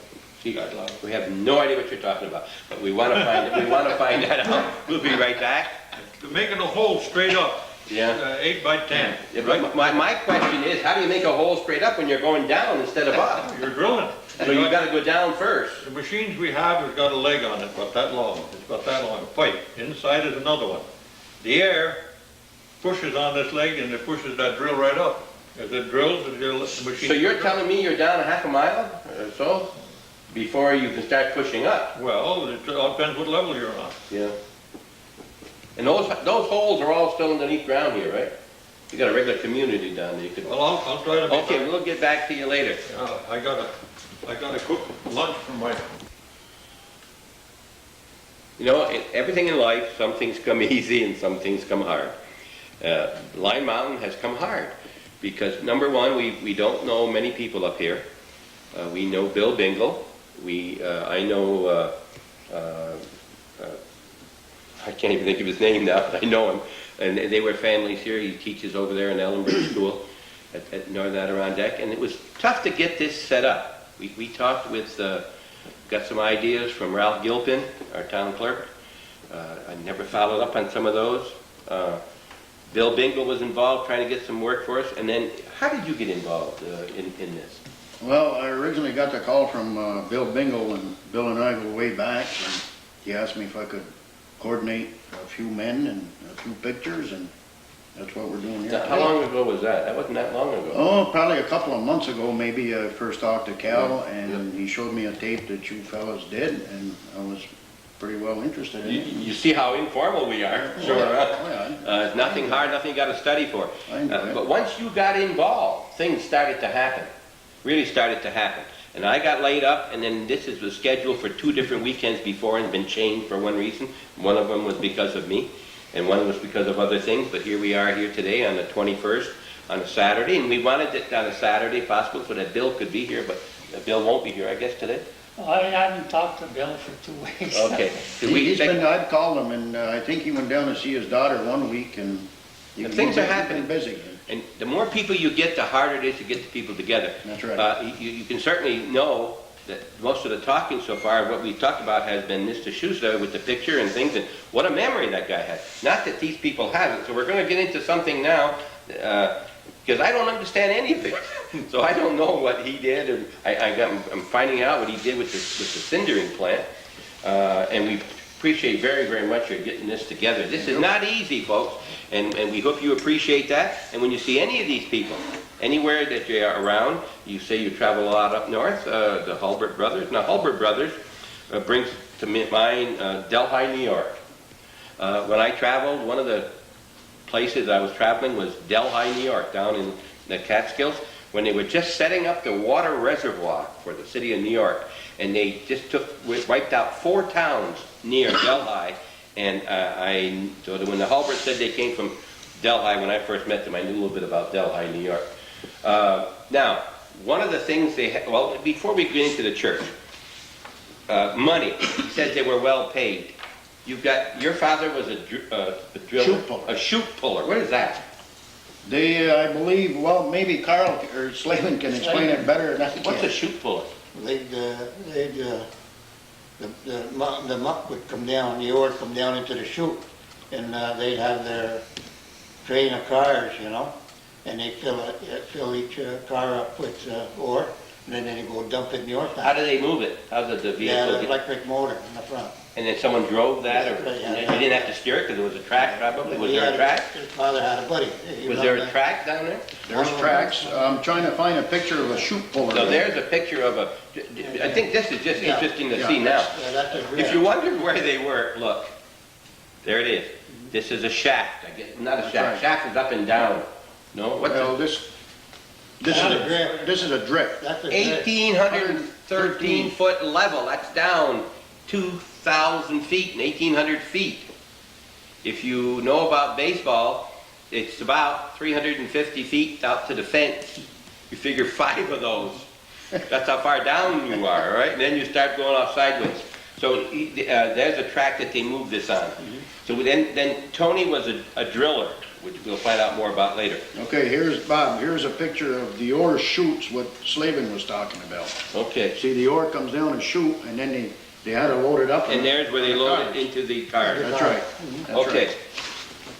These are the chutes. If you see here, you can see it's like a slide that you'd have for a child, only it's up high, and they put the ore in and it comes shooting down, and then it falls into the ore cars, which then are moved to a place where they dump it, where it will be brought to the surface sooner or later. We'll get into that a little bit later, because I don't want to do it in pieces like that. So that was one job. The driller, I guess, got it ready so you could blast or something, so you could get the ore out to send it down the chute. Now, you were doing maintenance up, above ground? Down below. You below ground more than you were above?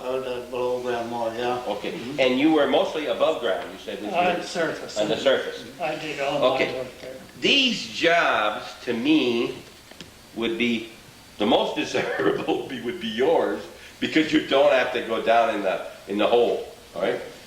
An accident would be you get your hand caught in something, but you're not going to cave in on you. Secondly, probably, well, you at least are up sometimes, but you're going, but you don't know much about where you're going sometime, right? You're into strange territory, wherever they send you. And then you have the man with the chucker, you call him? The chute puller? Chute puller. And then you have the driller. So these probably have different degrees of danger. Did the pay vary much from, say, where you're above the ground, in and up and down the ground, the chute puller and the driller? Did the pay vary much per hour? It did vary. It did vary. It varied quite a bit. Quite a bit. Okay. Would it vary? So I don't mean whether you're a supervisor or not. So because of this, would you be tendency to go to the less desirable job because you'd get more money? A lot of people were guided that way. Yeah. Somewhat, yeah. Somewhat, Yeah. sure. As you get older, you keep pulling away from that. Maybe you're starting to figure your chances are running out or something. You know, Yeah. the chances are terrible. When you figure 4 out of 20 there in that picture. You know, Well, the company had the idea of when the men weren't well or they had an accident or getting old, they took them off their jobs and they give them something that was not quite so dangerous. And they even brought them up to surface mm-hmm. to pick off wood off the belts or watch some machinery going around. They give them a break that way. And then when the shoe pullers would be pulling the shoe, they put these fellas checking cars. They check their cars when they come out.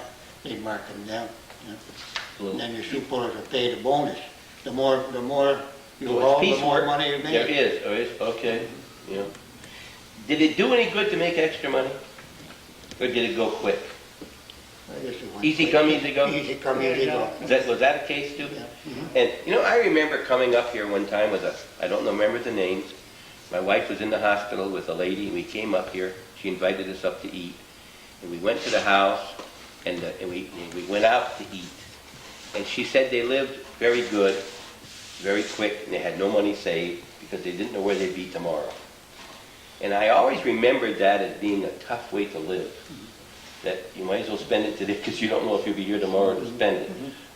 Did people worry a lot about that? No, I don't think so. The workers didn't. No. What about the women? Well, we were brought up different.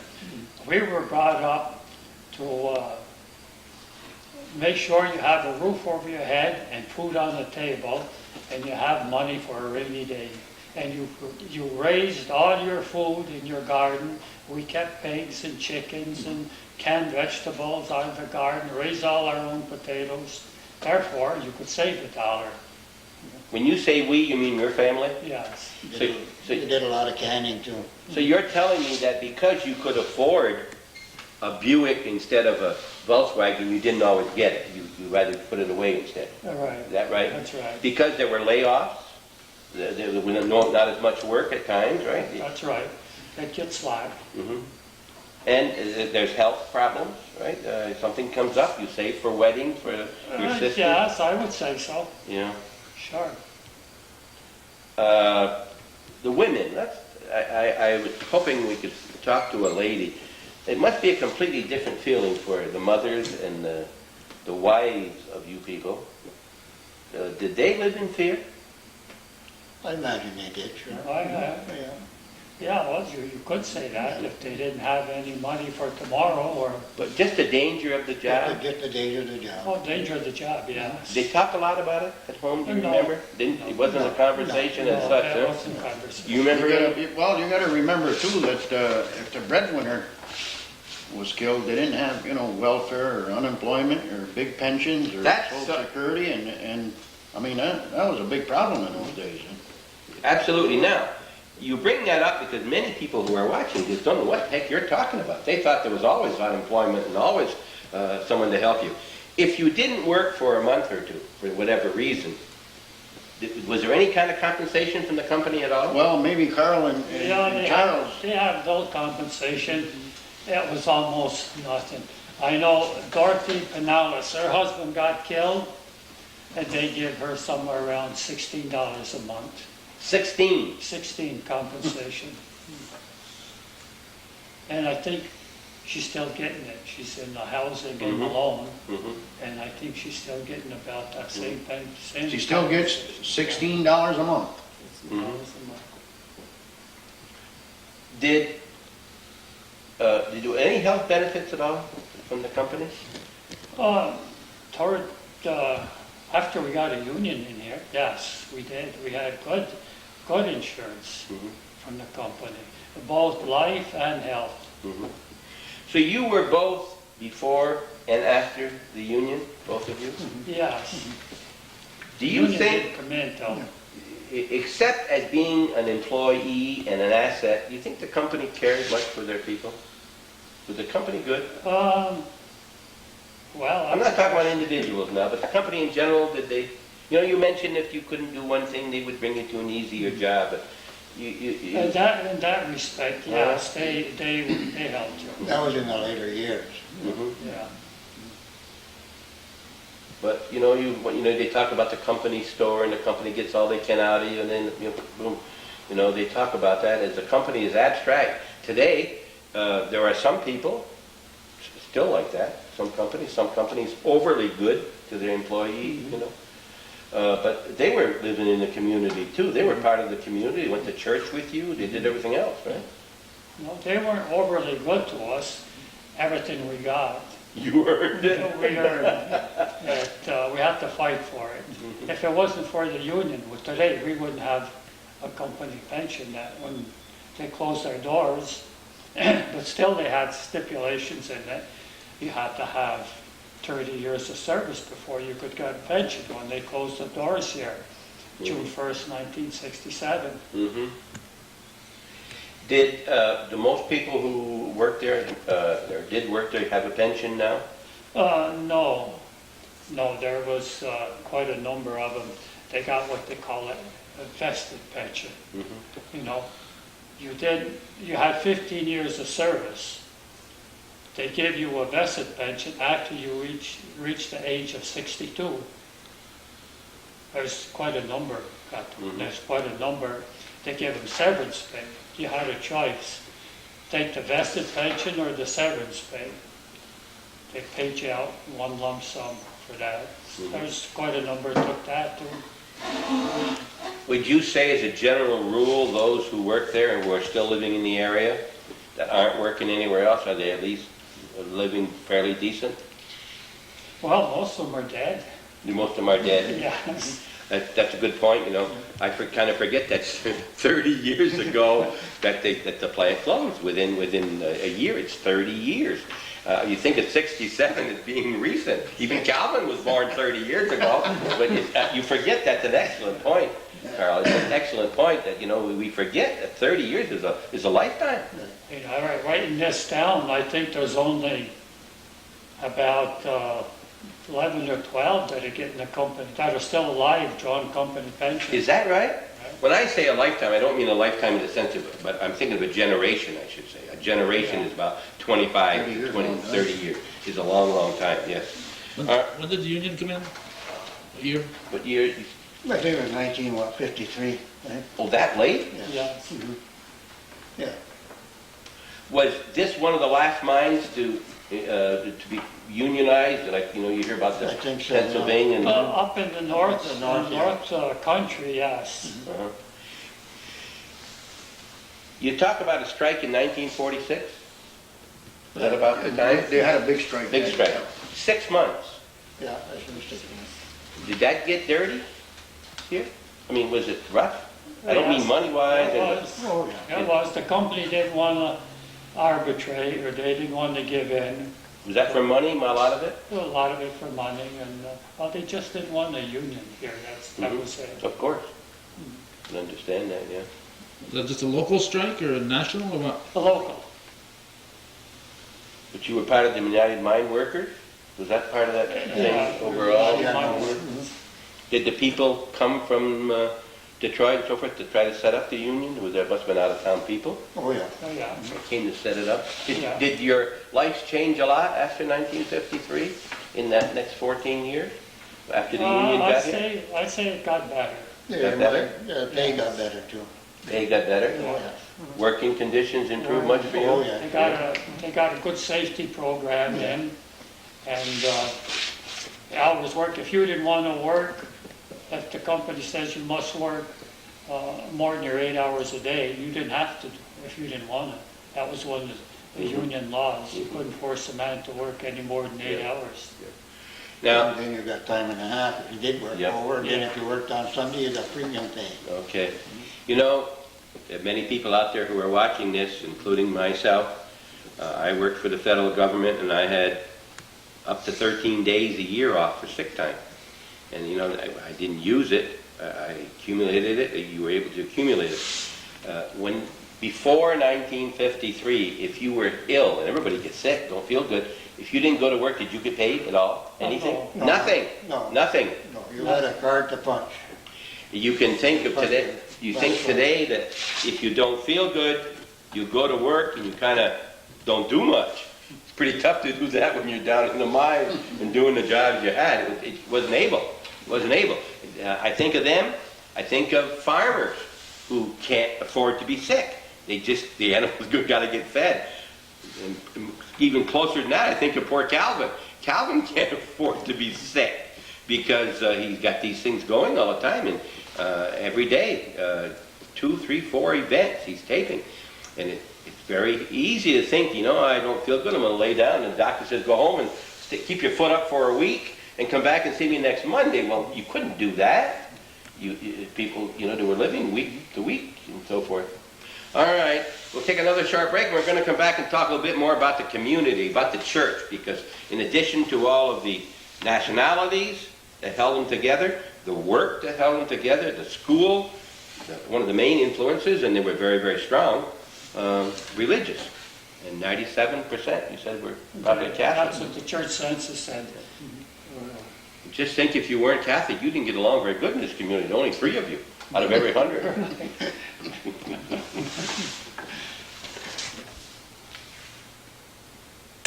Now, as you probably know, if you've ever been on our show or you've seen, we don't edit.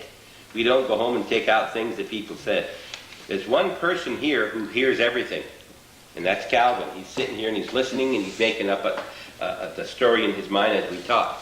He said, how could you have a strike in 1946 if you didn't get a union until 1953? How did that happen? And apparently that brought up back some memories here. that the union was 1943? 43. And so when they had the strike in 46, it was union controlled as a group. That's how they were able to do it. So we'll make sure we correct that. So that instead of being 14 years of a union here, there was actually 24 years of a union from 43 to 67. So your life got better 10 years earlier than you thought. Yeah. Right? So, All right. And then, you know, I think we were on camera. You said there's only about 12 people in the community still drawing a pension. so John, the rest are all dead. In New York, 2 of them right here, that drawing pension. Tony. And Tony, that's 3 of the 4. My 3 of brothers, I got 2 brothers, that's 5.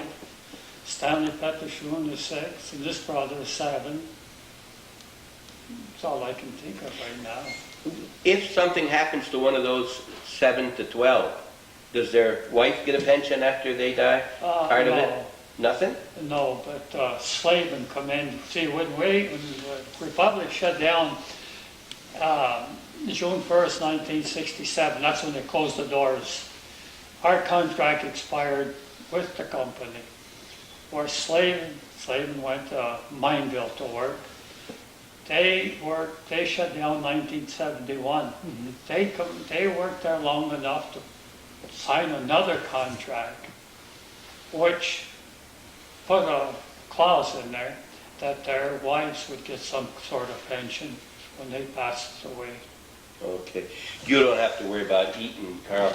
That big salary your son is making there in Plattsburgh, we'll tell him to send a little bit of that up here. And boy, I'll tell you, he earns his money though. He runs the county, you know. Now, the other thing we got to correct here is find out what the heck this. I've been calling this man Charles. CC, Charles Chase, and they're calling him Slavin. I don't know if they're making him do all the work or what. What is the story about Slavin? Is that what they called you? All my life. All your life you've been slaving. Well, why are they calling you Slavin? When I went to work here, I went to work under Slavin. I had to change my name to Charles. Your first name was Slavin? Charles. Charles. Yeah. So that's the Slavin is your middle name. Is that a family name? That's a family name. So that was like your mother's or grandmother's maiden name? My grandmother. Grandmother's maiden name? She was Slavin. So you've always been known as Slavin. Slavin, yeah. And I called you Charles a couple times. My God, Calvin picked that up too. He said, "Why are they calling him Slavin?" I said, "I don't know. He told me it was Charles." Charles, well, that's my property. Any of your children called Slavin too? I have a son, Jeffrey Slavin. Have you? Yeah. Do they call him Slavin too? No, not yet. Huh? Does he like it? Oh, yeah. He likes that name. Oh, yeah. There aren't many of the others in school like that. Not too many. Not too many. All right, we're going to talk a little bit about, while Tony's not here, we're going to talk a little bit about Lyon Mountain Church. This book, as you mentioned, and we talk about Father Howard, we assume everybody out there in the northern tier knows who Father Howard is. From Redford, New York, Father Howard McCaslin, now in Churubusco as administrator. 78 years old, by the way. The same age as I am. He certainly is. Yep, he is. And he gets around, too. Yeah, he does. And, all right, so one of the things was the derivation of the name of Lyon Mountain. Okay, I will take this article, I think both of these articles, because our good neighbor Standish, New York, was named after some pretty good people.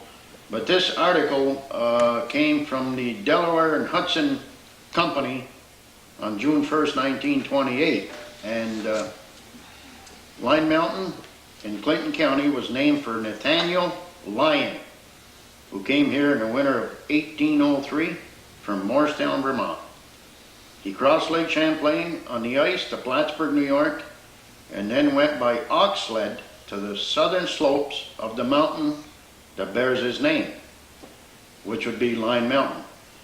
His son, General Nathaniel Lyon, was a soldier in the Mexican and Civil Wars and was killed in the Battle of Wilson's Creek in 1861. Lumbering and iron mining were the early industries. The iron mining is now under the control of the Chateauguay Ore and Iron Company, which has one of the modern plants of its kind in America. Here, the ore is mined separated from the rock on a Williams separator plant and conveyed to the sintering plant where it is fused to a cellular mass. It is then shipped to Standish, New York, where it is converted into pig iron.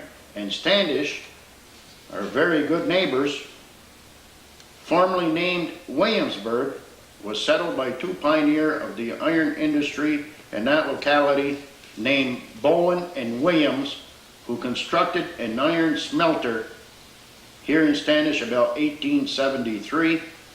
The property was acquired by the Chateauguay Ore and Iron Company in 1881, and a place renamed Standish, New York by S.M. Weed after Matthew Standish, a member of Mrs. Weed's family and a sixth descendant of both Miles Standish and John Alden. That's pretty good company. It's good company, right?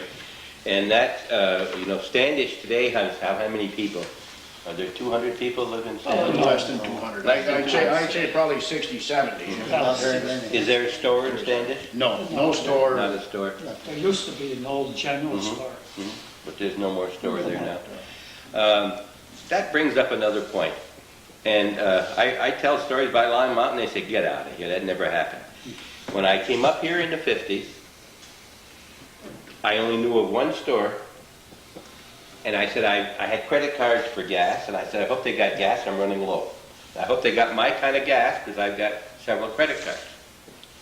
This store down here right across from the school, I don't know the name of it at the time. Well, at the time it was the iron, North Star gas station. Okay. And it had, so help me God, either 4 or 5 different signs for gas. They had Gulf, they had Mobil, they had Texaco, they had all these different gas. Sunoco. They had all these gas in the one, I've never seen a station that has more than one brand of gas, and that did. Yeah, Now that was a company store? it was. So you bought groceries there as well as gas, get your cars fixed there and so forth?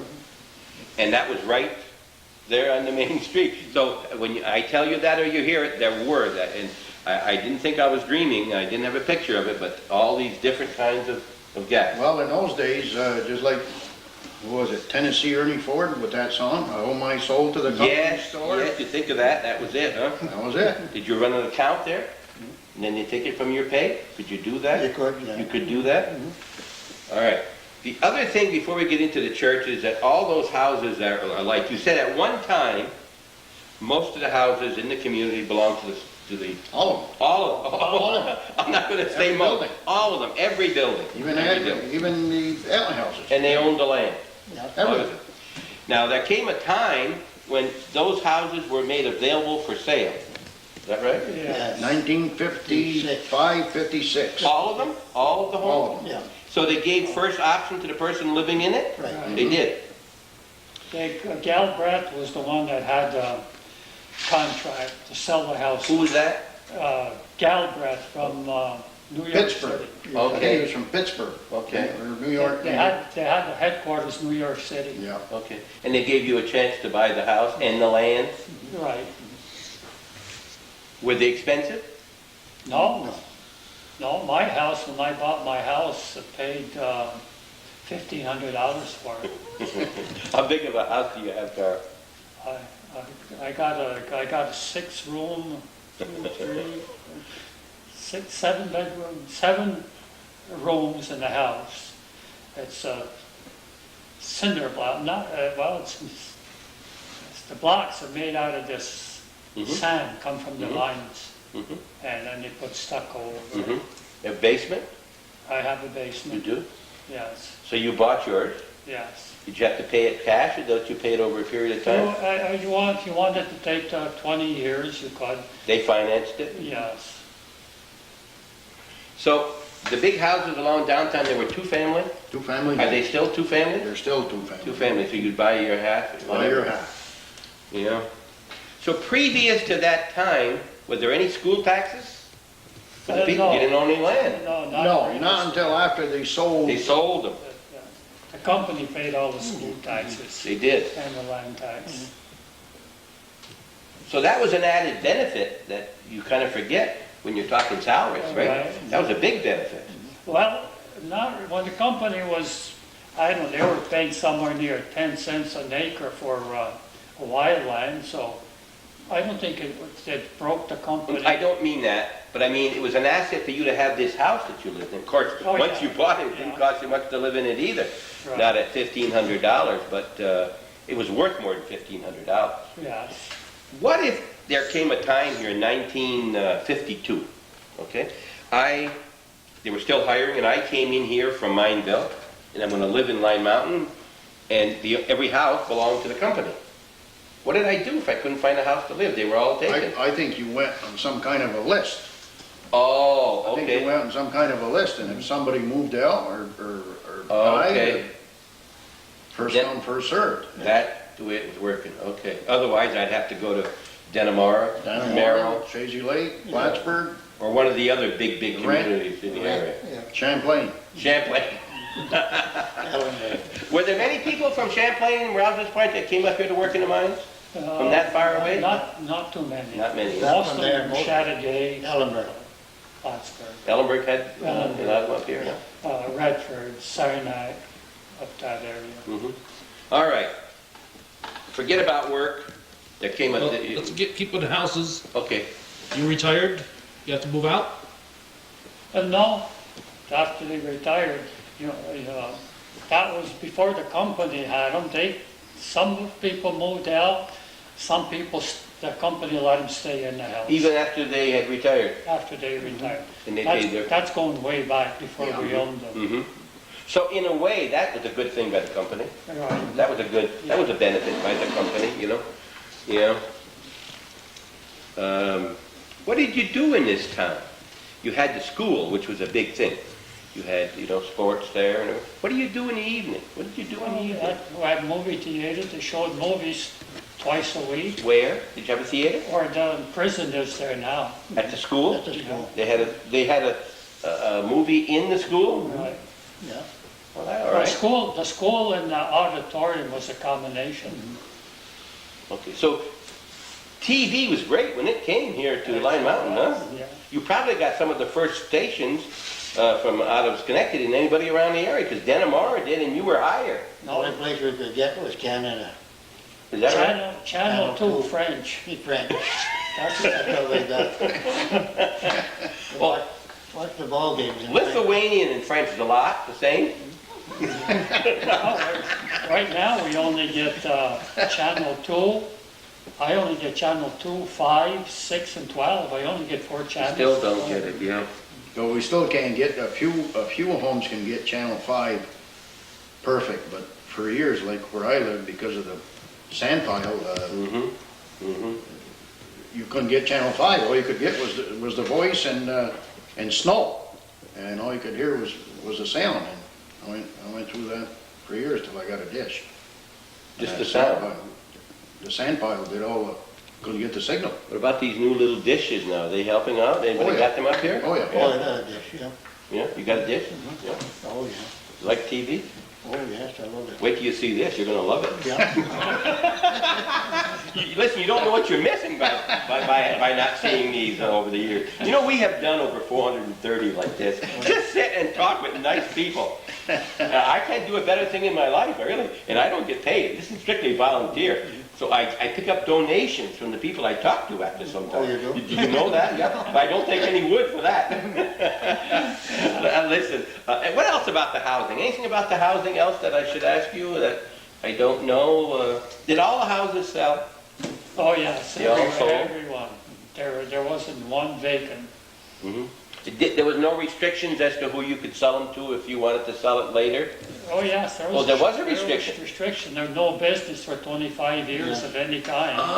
Okay. And they reserved the mineral rights for 25 years. If you found a vein of ore under your house or in your backyard, Okay. you couldn't dig it out. All right. Well, I suppose this might be as good a time as any, or else we take a break. We're all right, Calvin? Good. There must be. I know, and I have told people this, and they tell me I am wrong, except people who live here, that in this community, there are probably a dozen or more homes that no one ever sees anymore, no one lives in, but are still standing. No, I don't think there's a dozen. No. You don't think that many? No, I don't think there's any more than probably, well, nobody lives in. I think there's only one. I'm talking about the one. I'm talking about the ones under the slide piles. He's talking if there's any homes that's buried. Are there homes that are buried in this community? But I don't think they won't be standing The whole, there. Did whole street. No, they The whole not. street went down. Yeah. Somebody always knocked the home down They did? for Okay. lumber, they built a garage or Okay. put an addition on there. When I came that time with my wife after she got out of the hospital and she had met this lady here, we went to her house. And right out the back door and window, probably from here to that wall, is this big slide pile. Is that what you call it, slide? Yeah. And I said, that's not very far away. She was coming closer all the time. She said that there were homes next to her, and there was another area that had all been, it just keeps coming and it will fill the house, and if they don't do it, You were probably talking about the Umber house, maybe. Remember, That's for a what couple I- of years, you opened the back door and it was there, the yeah. sand was right there. There's a whole street over there. Yeah, that's what I was told. Yeah. A whole street, you just kept coming, they just let it come. Yeah, buried it right up. Okay. Oh, I gotta go. You gotta go? Okay. I didn't know this was here. We were talking about what do you do in your off time and what did they do for pastime. They said a couple of days a week they had movies. And tell us about this poster. Well, and when I was growing up, we had movies on Wednesday night and Sunday night. And I think it was 15 and 20 cents. But a couple of the public places in town, we had these posters go up. And it told auditorium in Lime Mountain and had all the latest movies. And one thing about Lime Mountain, his name was Mr. Hobbs from Plattsburgh. Ben Hobbs. Ellenberg. Or Ellenberg, was he from Ellenberg? And he always got the latest movies for the people here in Lime Mountain, which is very enjoyable. And we look forward to every Wednesday night, every Sunday night. We went to the movies. Yep. And it was a good time. Now there aren't many movie theaters called auditorium. That's got to be the Well, auditorium. the auditorium got its name from the Lime Mountain High School auditorium. It's a great big, which our school now, we'll get into that later, converted to a prison. Yep. So this covered. belongs to Slater. You see, oh, so he was the theater. See here, October 24th, 30th, November 7th, 14th, 21st, and 28th. Yeah. It gives you the, you got Once the- a week. you And got a movie, every, 6 different weeks. movie every week. Yeah. And remember, this is probably back in the 50s, I'd say 50s. before Late TV. We never had, we really could get TV good here. And if you remember, people who were my age and before, that's where we went on a date. There was no place really to go. You'd get a date with a girl and you'd go to the movies and see a lot of your friends there. And we'd go from Mowers the next time we were out, and then we'd go to Rouse's Point. We'd see every movie there was. Early 60s probably. With that. Probably with John Wayne and Dean Martin. Sons of Kaylee Elder Yeah. in the 60s. Okay. So that's a nice frame too. You do woodwork? No, my neighbor did that. Wow. Francis Savage made the frame for Francis Siskavich did that for you? him. Very good. That's very nice. Where do you hang that? I haven't hanged it You yet. haven't yet? No. So I thought maybe you hung it in your pool room or wherever you got for recreation. Did you play a lot of cards? A lot of card Yes, we playing? did. They did, Huh? yeah, years They ago did, they You know, did. pinochle and the other family cards, right? Pinochle, The family, right? Right. That's what people did before TV, by the way, folks. If you don't remember, people talked. They talked to each other. They didn't just talk to themselves in the car when they're driving. They visited each other, and that was a community life. It wasn't watching what was happening in Hollywood and all the things we do today. And that was enjoyable too. It was enjoyable. Sure. Used to play six-hand pinochle. 6-hand pinochle. All the neighbors get together. So you have 2 decks of cards. Two decks of of cards, and were you good?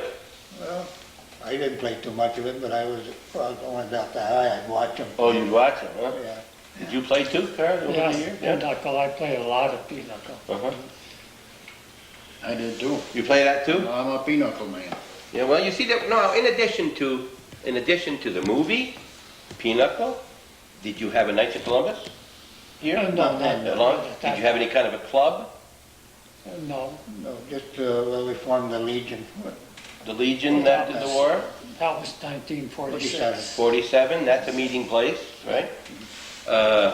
Now, we'll get into church and stay out of there for a minute. So, this church was built when? Well, I'll just read a couple of short paragraphs. The first mission provided for the people at the mines of Upper Chateauguay Lake was given on February 25th, 1875. The first Mass was offered in a log house, which belonged to John Farrell. And it got going, and Mass was now offered at various homes and also in school. A priest by the name of Father Raymond said his first Mass at 9 a.m. at Lyon Mountain at 11 a.m. On the 21st of June, the mission was formally established under the title of a Corporation of St. Bernard's, which it still is now, St. Bernard's Church. And then Father Raymond was replaced by Father DeCarey. It was under him that the Lyon Mountain was given its first Catholic church in 1881. Lyon Mountain was separated from the Redford Parish. Now, think about that. Redford Parish is how many miles from here? 13. 13 miles by horse and buggy. That's what you did to get to church if you had to go to Redford. They must have in those days. Yeah, or they came to the houses. In 1882, Father Lacourt came and was named the first pastor of Lyon Mountain. At first, he rented a room at the hotel. In 1882, he resolved to build himself a room in the back of the church that would also serve as a sacristy. This he did before his departure in August of 82. Father LaChance arrived as a new pastor with a debt of $954. They were having picnics to raise money, and history was made on the 12th of August, 1883. Bishop Wadhams of Ogdensburg visited Lyon Mountain, and he was met at the station by about 500 or 600 people. A lot of people. They had another big picnic, and $150 was raised. And the next day, the bishop confirmed 107 people. He left at 3 p.m. the next day. In March of 1901, St. Bernard's wooden church was destroyed by fire, and it was rebuilt. The cornerstone of the new church was blessed on June 30th, 1901. And in August 1902, Bishop Henry Gabriel blessed the new church. And the new bell weighed 1,011 pounds. And the church still stands today, St. Bernard's Church. Same one. And they did a lot of work to it and so forth, and that's about the Right now, history. you mentioned something there that I had no idea where it was. A hotel. You stayed at the hotel in Lyon Mountain. There was a hotel here? Where was that? Right here, right there, the empty lot right here. We're at the fire station, by the Across way. the road. Okay, we're at the fire station in Lyon Mountain this morning. Just as you head out, is there a route number to go to Standish? Whatever you're heading out towards Standish. We're just up the street from the school, and the sun is shining brightly, and it's a beautiful day here in Lyon Mountain. Thank you for the reception of a nice weather like that. It's a great time of the year. So the church has been very active here, and the people have been very active with your church. Right. Always good churchgoers.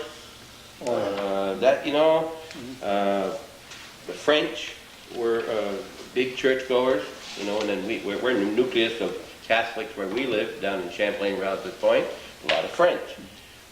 And then here you got, that was one thing that kept these different nationalities together, was their church, that came with them. Okay, your Memorial United Methodist Church. Now, they didn't have many to draw from. Well, they did and they didn't, but it was started, a little history here, by members in 1980. They only had 6 people, okay, in 1980, but it was built, the church membership later on to 141. 1880, you went to me. 1880, not 1980. 1880. 1880. I'm sorry. Yes, all right. And through the years, the church membership grew to 141, and they have a nice little church on the left-hand side of the Catholic church on the main road. And that's Still active. part of history, and still very active. Okay. One of the things that I read in the recent book that Kathleen King and Judith LaPointe wrote was a Dr. Marvin. Dr. Marvin was pretty well known in Lyon Mountain too. He was. Who was? Tell us a little bit about Dr. Marvin. Okay, That's Dr. his Marvin. picture here. Dr. Marvin, his picture here is on the bottom.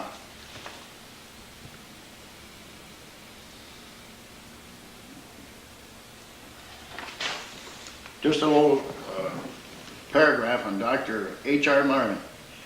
He opened his office in his home in 1909 and for 43 years practiced medicine in Lyon Mountain and the surrounding communities. In the early years, he made house calls driving a horse and buggy in the summer and using a sleigh in the winter. In 1909, the nearest hospital was in Albany, New York, and one of his first patients, an official of the mines, was transported by train to Albany. The man had suffered a ruptured appendix, and Dr. Marvin accompanied him to the Albany hospital. In most admissions to a hospital, Dr. Marvin or his wife provided a transportation using his own automobile. He was a company physician for Chateauguay Ore and Iron Company and later Republic Steel Corporation. Many times he went down into the mines to treat a miner who had been injured. In 1920s and the 30s, he managed the Lyon Mountain Miners baseball team. He was a veteran of World War I, and he was a highly member of the American Medical Association and a life member of the State Medical Society.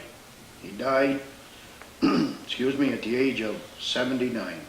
He was a fixture, absolute fixture. Remember Dr. Marvin? Yeah, he charged $1 a month I beg your pardon? for medical services. $1 a month. A month. Or if you didn't want to pay the $1 a month, you paid 50 cents a house call. Now, I'm speechless right here on this now. The first thing that bothers you in 1909, you're in one of the probably most dangerous jobs in the county, right here, and everybody don't die. When you get injured, you don't necessarily die. You can get some pretty bad injuries here. And the nearest hospital was Albany. He was a very, very important man here. Were there a lot of people who got very rough injuries at the mine that lived, but lost a leg, lost an arm? A lot of fingers. A lot of fingers. Yeah. Yeah, there's a few, not Not a lot. More died than got seriously injured. The only one man I know lost a leg, that was Cliff K.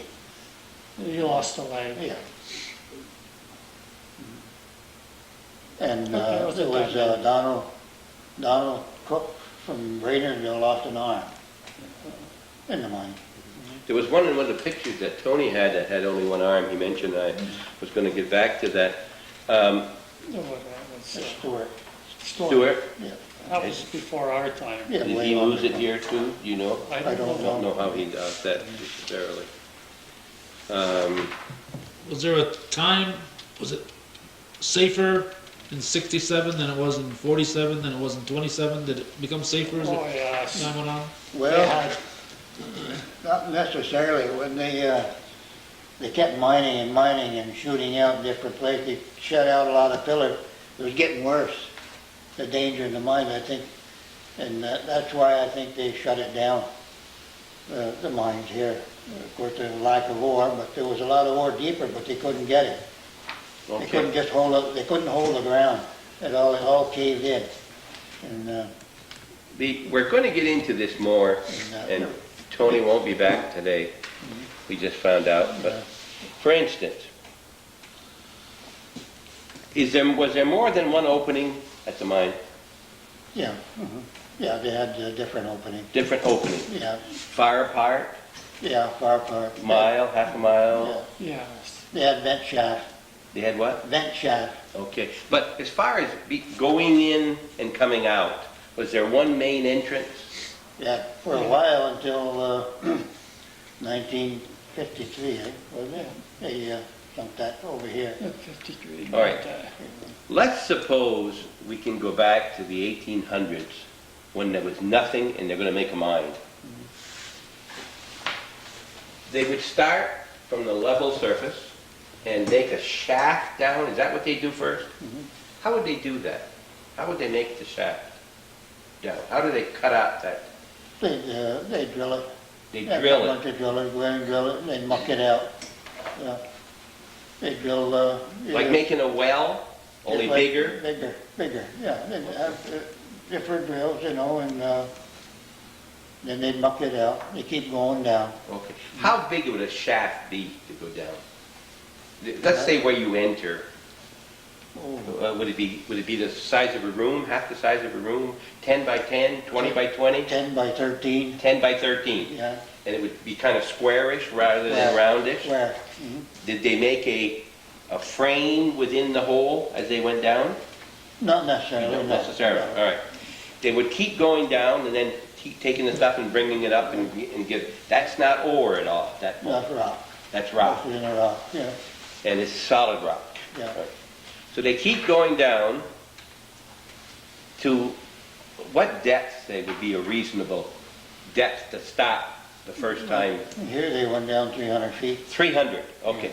So when you get down to 300 feet, and then you make something that you could go up and down. What did they do to get up and down? How did they? They had a sort of hoist like, yeah. Just a hoist with like an elevator with a cable that led it up and down? Yeah. Okay. They got down to a level and they see that there's ore. It looks like there's something there. So they start to go parallel out, right? They go out perpendicular. They start making a level out of it. Okay. So now as they go, it becomes more dangerous because the hole, there's nothing above you except air. But when you start going in, excuse me, my back here. No But problem. as they start going in, how big do they make that? We saw a picture. Would you say that's 10 by 10 or something? There's a little explanation right here. Okay, let me just get this. For instance, here, you know, That's your manual. Yeah. they would start to go in. Now, as they went, they would keep that ore. There's ore there, right? Now, they aren't going to drill that sideways, are they? Do they drill sideways? Oh, yeah. Or did they blast? Go right in straight, go right in straight. Did they blast or did they? Yeah, they blast it, yeah. Okay, Except so- they drill 6-foot rounds, like, and then they load the hole. Wait, whoop, you gotta, what do you mean a 6-foot round? They're steel, be 6 foot long, Okay, and how big a round? inch and a quarter. Inch and a quarter. They drill straight in. Yeah, And they would drill several of them? yeah, several of them. They have a pattern. That A they, pattern, okay. and then they put maybe 2, 3, 4 holes right in the center. They have a regular pattern that they go by. All right. And they load them, With dynamite. not dynamite, Now, it's gonna blow to the open part. right? They better not set that off when they're here. No. Now, did they make a little room off to the side, or did they go up out in the hole and then blast it? Well, they load, and then they set their timing, their fuse, and their timing. Then they take the All the right. hoist and go up, get out of the way. Okay. You said they drill about 6 feet in. So, Would it, when they blast, do they get out more than 6 feet? Sometimes, depends on how solid the ground is. If you have soft ground, it might go farther. You might get 8 foot. Now, when they blast that, do you get pieces this big, this big, this big? It's small, They're small. small, yeah. Okay. So at this point, you've got to take it out, whether it's ore or no matter what it is, They set up a scraper, a scraper. and they scrape the muck out where they can handle it and pull it up, get it up. And then they put it in instead of the elevator, but a different kind of hoist Yeah. to bring it up? That's right, Okay. Then they put it somewhere to use it on the ground. right.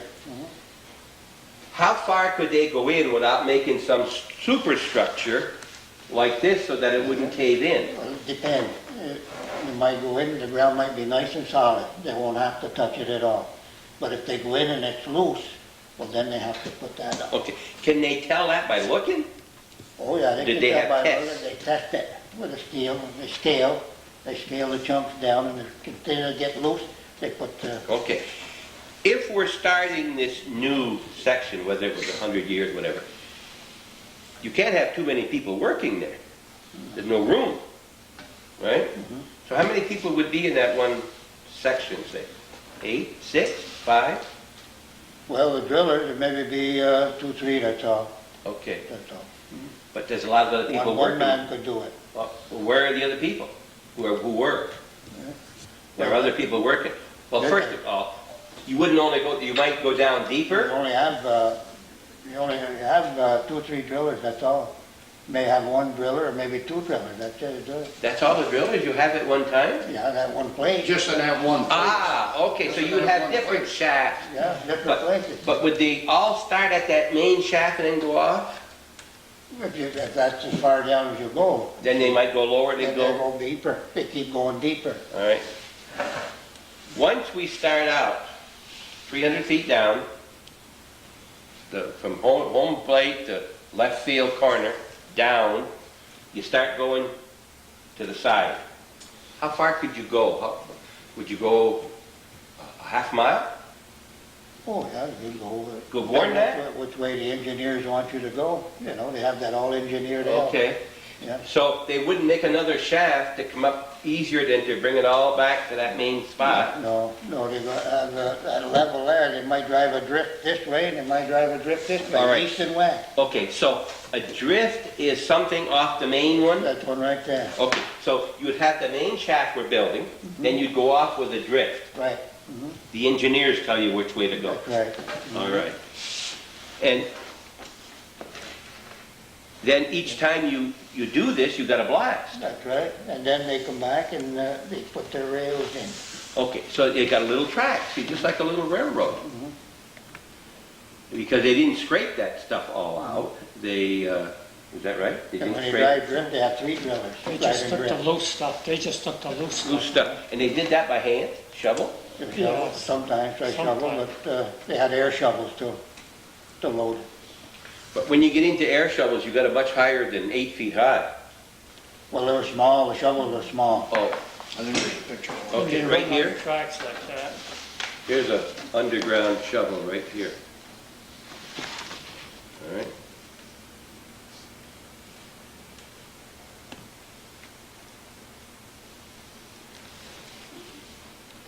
When you talk about, we'll take a short break. We'll be right back. Where we forget where we are here. Where are we? We're in Lyon Mountain, New York, and we're glad to be here. The sun is out with us. We're talking to some nice people. On my right is Mr. Bingle and Mr. Chase, and on my left, if I could only remember, is Pavetta. Yeah, you pronounced it. And Wow. he is from it. He's an Italian.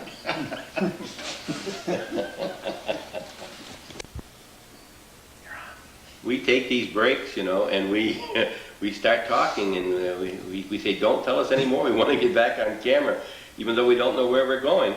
We were talking about the blasts and so forth, and the thing that is important is that at a given time in the 40s, everything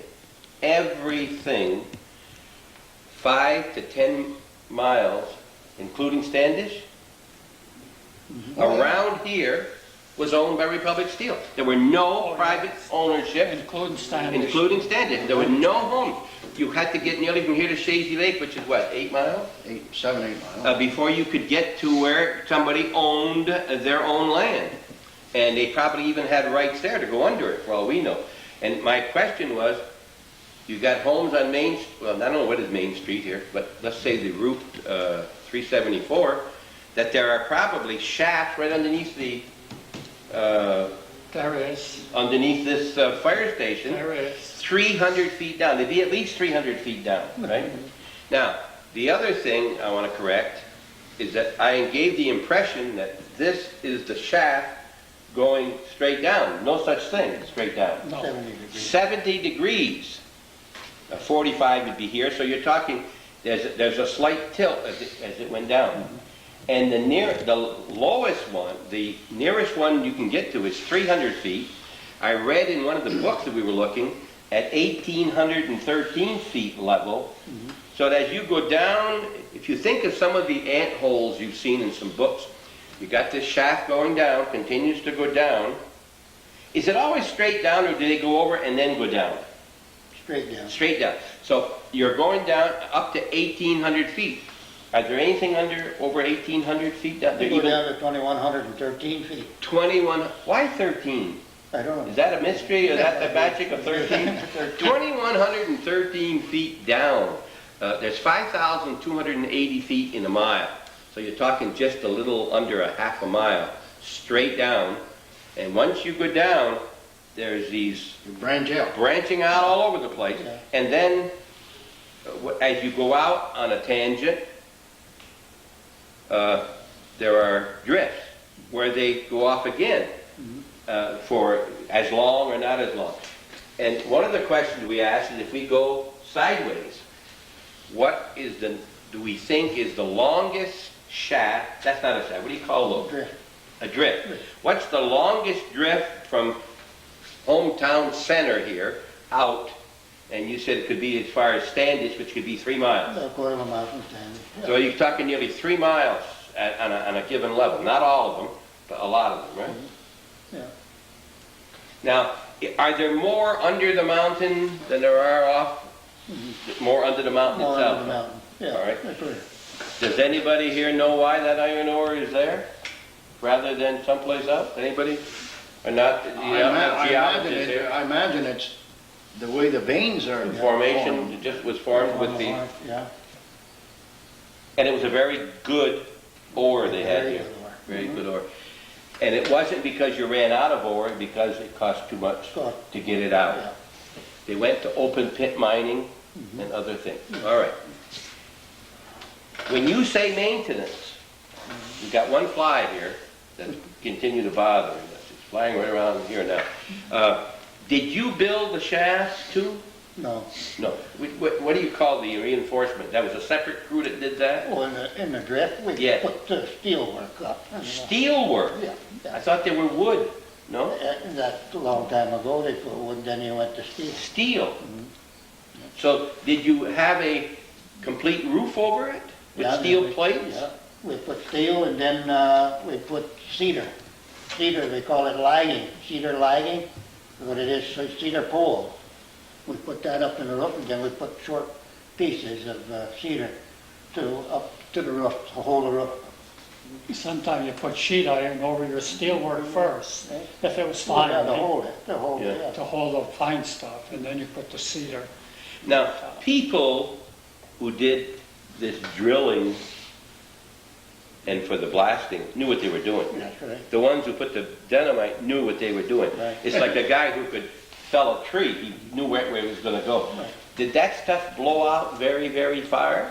By the way, not too bad though. Not too 20 feet, 100 feet? Oh, about, it come out about 10 feet. That's all. And did it ever bother any of your stanchions or anything that you had put up? No, Didn't no, do that? they'd be away from it. If you, all of a sudden, mistakes are made, you, going along, you run out of whatever you're looking for.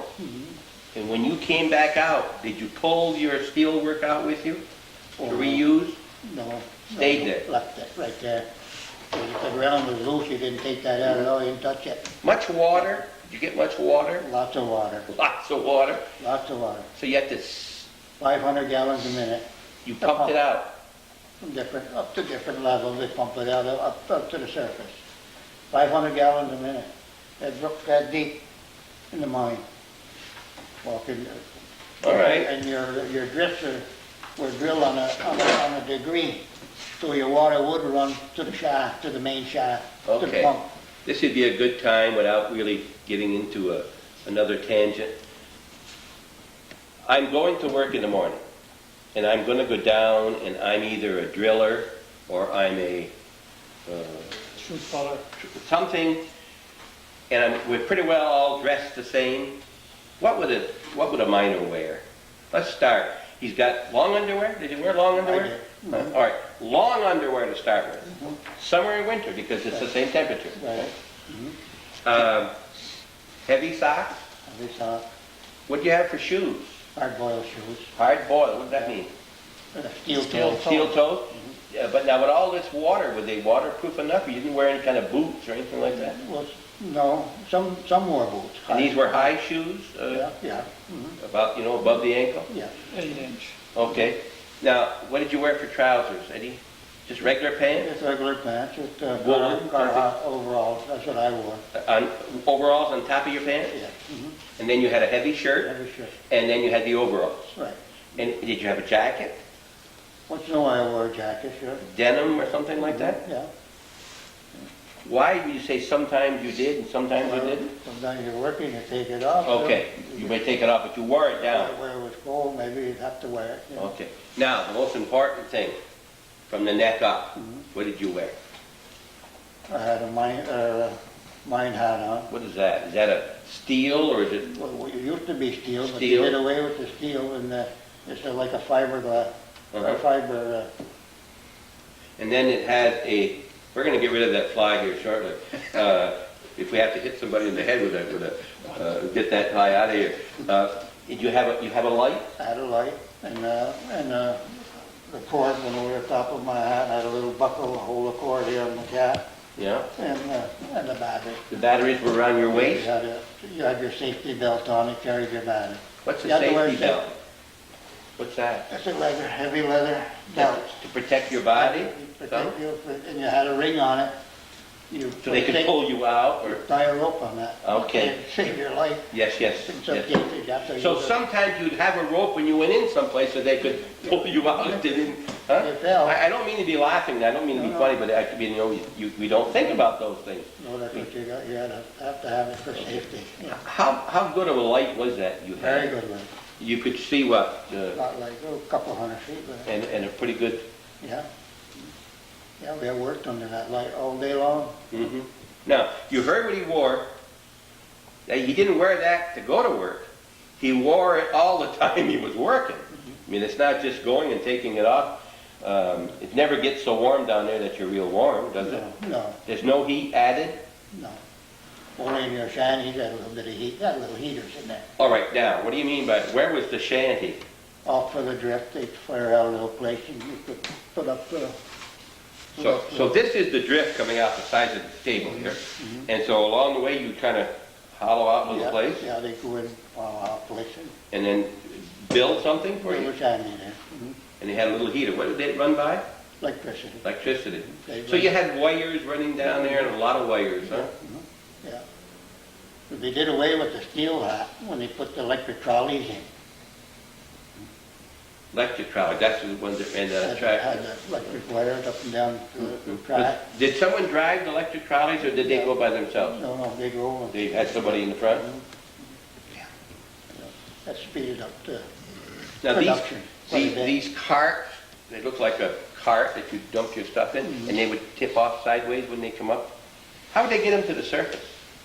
How would they get a cart or did they dump into something else? They dumped it down into the ore pass. And then the skip, there's a certain place cut out down in the shaft where all this muck went to. And then you dumped it into your skip and they hoisted it up. Yeah. When you're in a shaft or a drift and you blow something out and you can plainly see that all of this is good and this is trash. Did you bring the trash to the surface or was there a place you could leave it down there? We took everything. You took everything. Everything came out, right? And that was sorted up on top. They never followed the ore vein when they were mining. The ore vein went straight. They never followed the ore vein because it was too dangerous. That right, Slade? Yeah. They kind of zigzag. Stay in the rock a little bit. you know, Why would that be? Because it could cave in. Yeah. It holds Were there around. many cave-ins? Was that the most At last they frightful were- thing? At last they were having A lot of cave-ins, them. yeah. The most dangerous was the cave-ins more than. I feel I'm leaving poor. No, that's all right. You're I the best don't know out. too much about the mining operation. No, you had an easy life. You don't know anything about that. Sure. But every question I ask, I have no idea I'm going to get for an answer, and it's starting. And I'm not trying to get a story at this point because it's very difficult. So we're trying to just give you some idea of the different things, and then we'll make a story out of this if you can picture what we're saying. At this point, we've moved in on this drift now for 100 feet. So certainly you've had to start making your stagings and in, right? Yeah, And the only way they can go is blasting every time, yeah, right. all right? It's going in. And if the vein is here, you wouldn't go straight, you'd say you'd kind of, so the shafts weren't all straight. They could, Sometimes they put a curve in them, yeah. and it was deliberate, so they would have the stone left to help hold it up. That's right. If we had a shaft here at 300 feet, what's the nearest they could drill below in the next level? 600? They went down 600 feet Only 300-foot intervals. in between, yeah. And then did they ever go up in between to try to use that stuff in between? No? No, They couldn't get that up. All right. While we're drifting around in these various drifts, we're going to take a short break and come back to you. You're watching Hometown Cable. We hope you're enjoying our very interesting show I'm finding at Lyon Mountain, New York. Our program is called What's Going On Here. We're on every Sunday bringing you interviews with various people, different trades and tours around the North Country. We're not going to get down in too many mines, I don't think, while we're here, but we will see some openings and eventually, if not today. Please stay tuned. We'll be right back.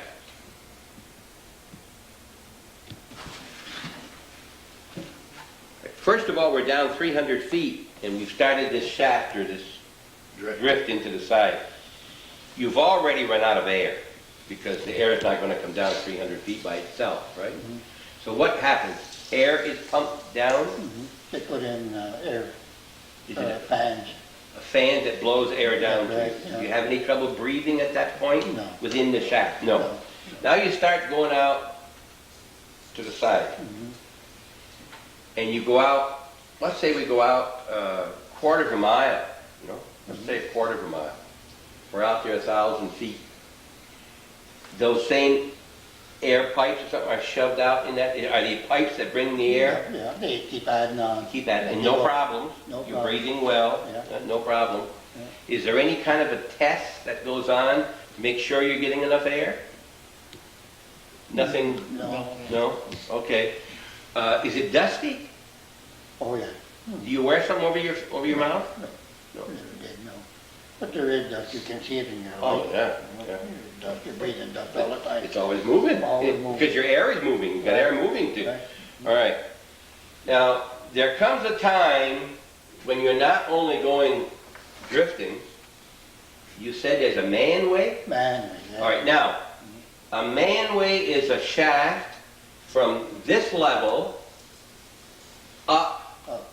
so many feet, whatever. Well, you go up to Because the next shaft is 300 feet above you and one 300 feet below you. So now you want to get some of this stuff in between. You ever drill down? No. No, they drill up. So you drill up. Up. And how big would those be? Oh, You're not going to be 10 by 10. 7 by 10. Okay. As you go up, and then you build like a slide to bring the stuff down, which is like this right here. Like a chute. A chute. And they could be every 10, 12, 15 feet, another chute, right? You know, in the manway, I built a slide, yeah, put a little box, I put a box in it for the drillers. Okay, but now, as you go up this manway, it's solid as you go up. And you get to a point, and they keep blasting, and it blasts down, and it gets to a point where they say, this is a good area to go sideways. They go so many feet and they go in with a Sideways. And in this case, you don't build any reinforcing, because No, there's no shaft. no. And this then starts to go wider and wider and wider. And when they blow, it hits in this area of the manway, and down comes the ore, Right. which is picked out on the level below. Right, Does that explain it a little bit? I don't know what I'm saying, but does that explain it a little bit? yeah. 'Cause I didn't understand that you had these great big chambers, and nobody works in the chamber except the man who's going to put the charges. So he's in there. But that can cave in. Or is that pretty solid? Pretty solid. Pretty solid. Yeah, That's he not a check- danger. He scales that every time he goes in, he checks it. He scales it. What do you mean? He's the loose ground above him, and he chunks it, and I spend most of my time scaling and making sure. yeah, that's one of the main things you have to do. Yes. They test it with a steel Yeah. bar. Well, The fellows that got experience, when Oh, they hit sure. the roof with a steel They can bar, tell. by the sound of that They bar, can tell. they can tell. Now, how far would you say, or how long would a man weight be? Do they vary? some will go 300 feet. Oh, 300? You mean you build this other shaft up to 300 feet? Yeah, you can go up into the next drift with it. They have another drift at the next level. You can come out into the next level. Have you ever seen a picture at the plant, a drawing to show where all the drifts and the manways are? Do they must keep a record? Yeah, They have that. Huh? Yeah, they have one. All right. We're not going to be here much longer today. These people haven't eaten. We're past 1 o'clock. We've been here for nearly 3 hours talking. One thing I want to ask, though. I think I just forgot what it was I was going to ask.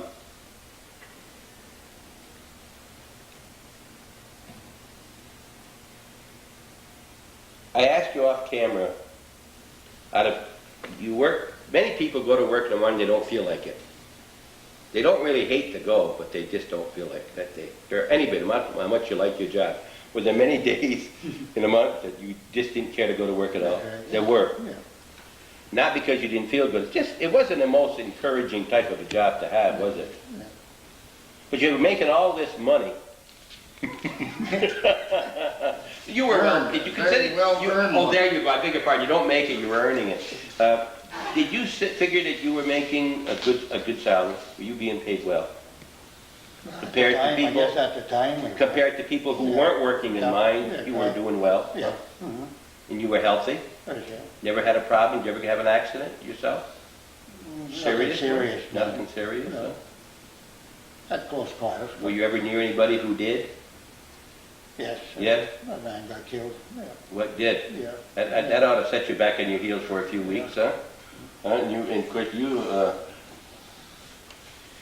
now, we're going to talk more about your job next time we talk with you, because you didn't work below the surface, but you had a job that must have been awfully noisy. That was nice. You must have been. Did you wear anything in the mine? No. No, That's hard to believe. Yeah. Bob, it's hard to believe that years ago, nobody wore hearing protection Yeah. that's right. in the mines, which is No hard to kids. believe, but maybe in those days, they probably never thought about A it. lot of blasting. Your shoe pullers had to do a lot of blasting, you know. See, my father was almost not totally deaf, but you had to scream pretty good in the older years, and that's what I blame is Sometimes his you wouldn't job. get the muck to come through the chute. If the chunk was too big, so they'd have to drill it. The manway you're talking about there? The chute, chute, yeah. the shoe pullers. Yeah. They have a machine right there, Yeah. and they drill their own holes and load it and blast Blast again. it there, yeah. So they could get the muck down through into the car. Now, when you say muck, is that a combination of the ore Yeah. plus everything? Yeah. Now, Muck. Calvin Everything muck. asked off camera about what percentage, say, when you send it down the chute, would be ore and what percentage is not. Someone said 12 to 18%. Yeah, Something like that, about yeah. Right. that. Then the next stage along the way is they kind of separate it manually some way, and then it gets over half ore and half, all right? Yeah, Over it's- half it's- of the ore. It's crushed first. Right. Crushed first. It goes through about three crushers. That's all above ground. Above ground. Underground, Underground. big Underground? crusher. Yeah. Big crusher. They get underground, it's 12 inches. Anything Yeah. 12 Yeah, inches that come up to inches. surface. I can only think when you do all this crushing and all this work, there's so much dust. A lot of dust. Lots of dust. And of course you hear about the mines and the coal mines, I guess, with all the black and all the dirt. Here you didn't have that black No. type of thing, but it was still dust and dirt. And you must have been full when you got home at night. Well, a lot of, Well, they had some sprinklers on the crushers down in the mines too. Years Yeah. ago they You did. did? Yeah. Did they have a place for you to take a shower when you got finished work?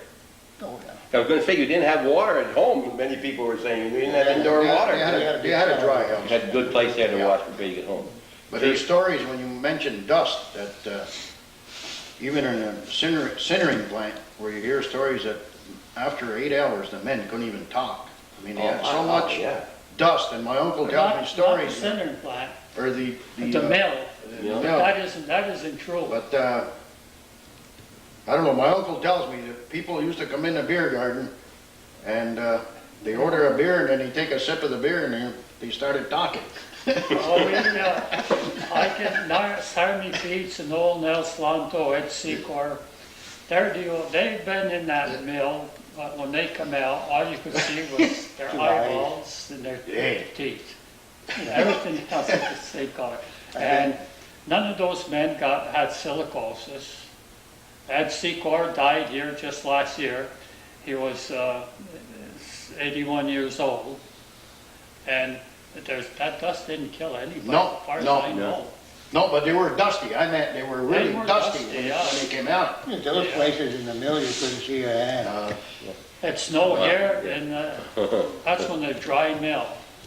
Then Most they of went to what they call the wet mill. Everything was put underwater and dried out after. And, well, it really wasn't dried out. It was filtered out with a big filter. The water was suction. We sucked the water out of the ore. If you wonder why we're in Lyon Mountain, you're finding out. The most startling thing I heard today was that there's only 12 or less who worked at the mines who are still drawing a pension. That's, Yeah, they're all dead. I mean, that's what we're getting to. And that's one reason why we're here. The real, quote, big, outstanding baseball teams are gone from Lyon Mountain too. They got good baseball teams, the good players, but nothing. They were so outstanding, the teams they had here over the years. What a reputation this community has, as well as Rouse's Point, by the way.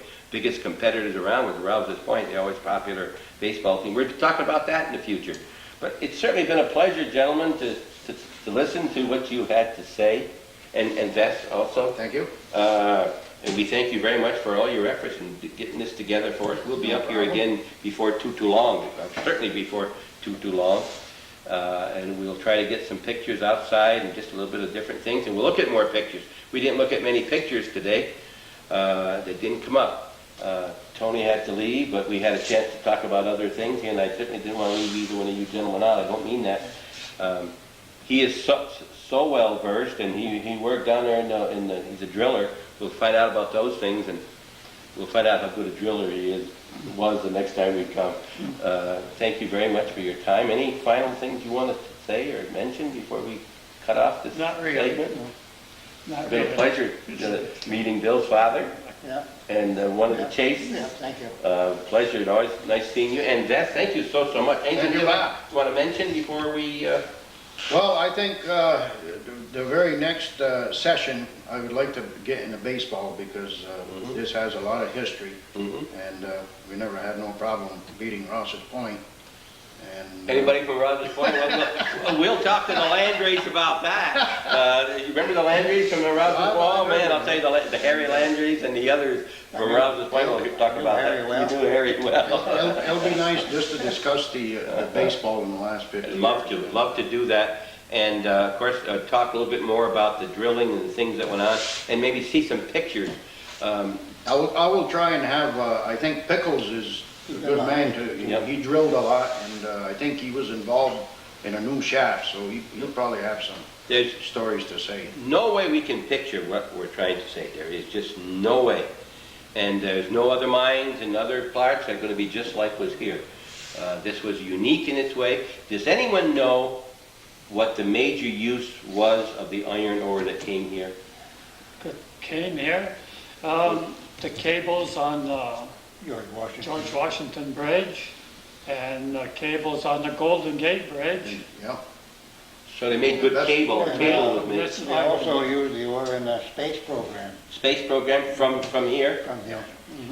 It's just nice to know that, and to know that what's done in this little hamlet called Lyon Mountain up here in the many people never have been to Lyon Mountain maybe, but you should come up here. Nice people, friendly people.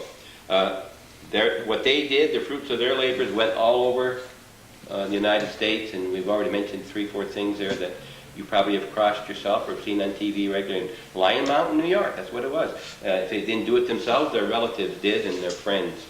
And thank you very much for watching Hometown Cable. It's a pleasure for us to be here. We wish we could have been here 2 years ago. I'm sure things have either been forgotten, we're losing people, we're missing. So if you have any ideas out there, we're ready to try to do them. We've got another one coming up next week. I think we're going to be talking about Denimar Railroad. We're going to be going to what was formerly known as Bose's. That's coming up this next Tuesday. We're going to be traveling. We've been trying there for a year and a half. We're finally going to show you how important that is to our young people and to the complete area. And don't forget, Hometown Cable consists of mostly two people, Sam and Calvin, who do most of the work, 98% of the work, and they could use some help, and that's done by becoming a patron. $12 or more once a year to Hometown Cable. He'll appreciate it. You'll be glad you did, and you'll see more and more of the things that are being done in Hometown.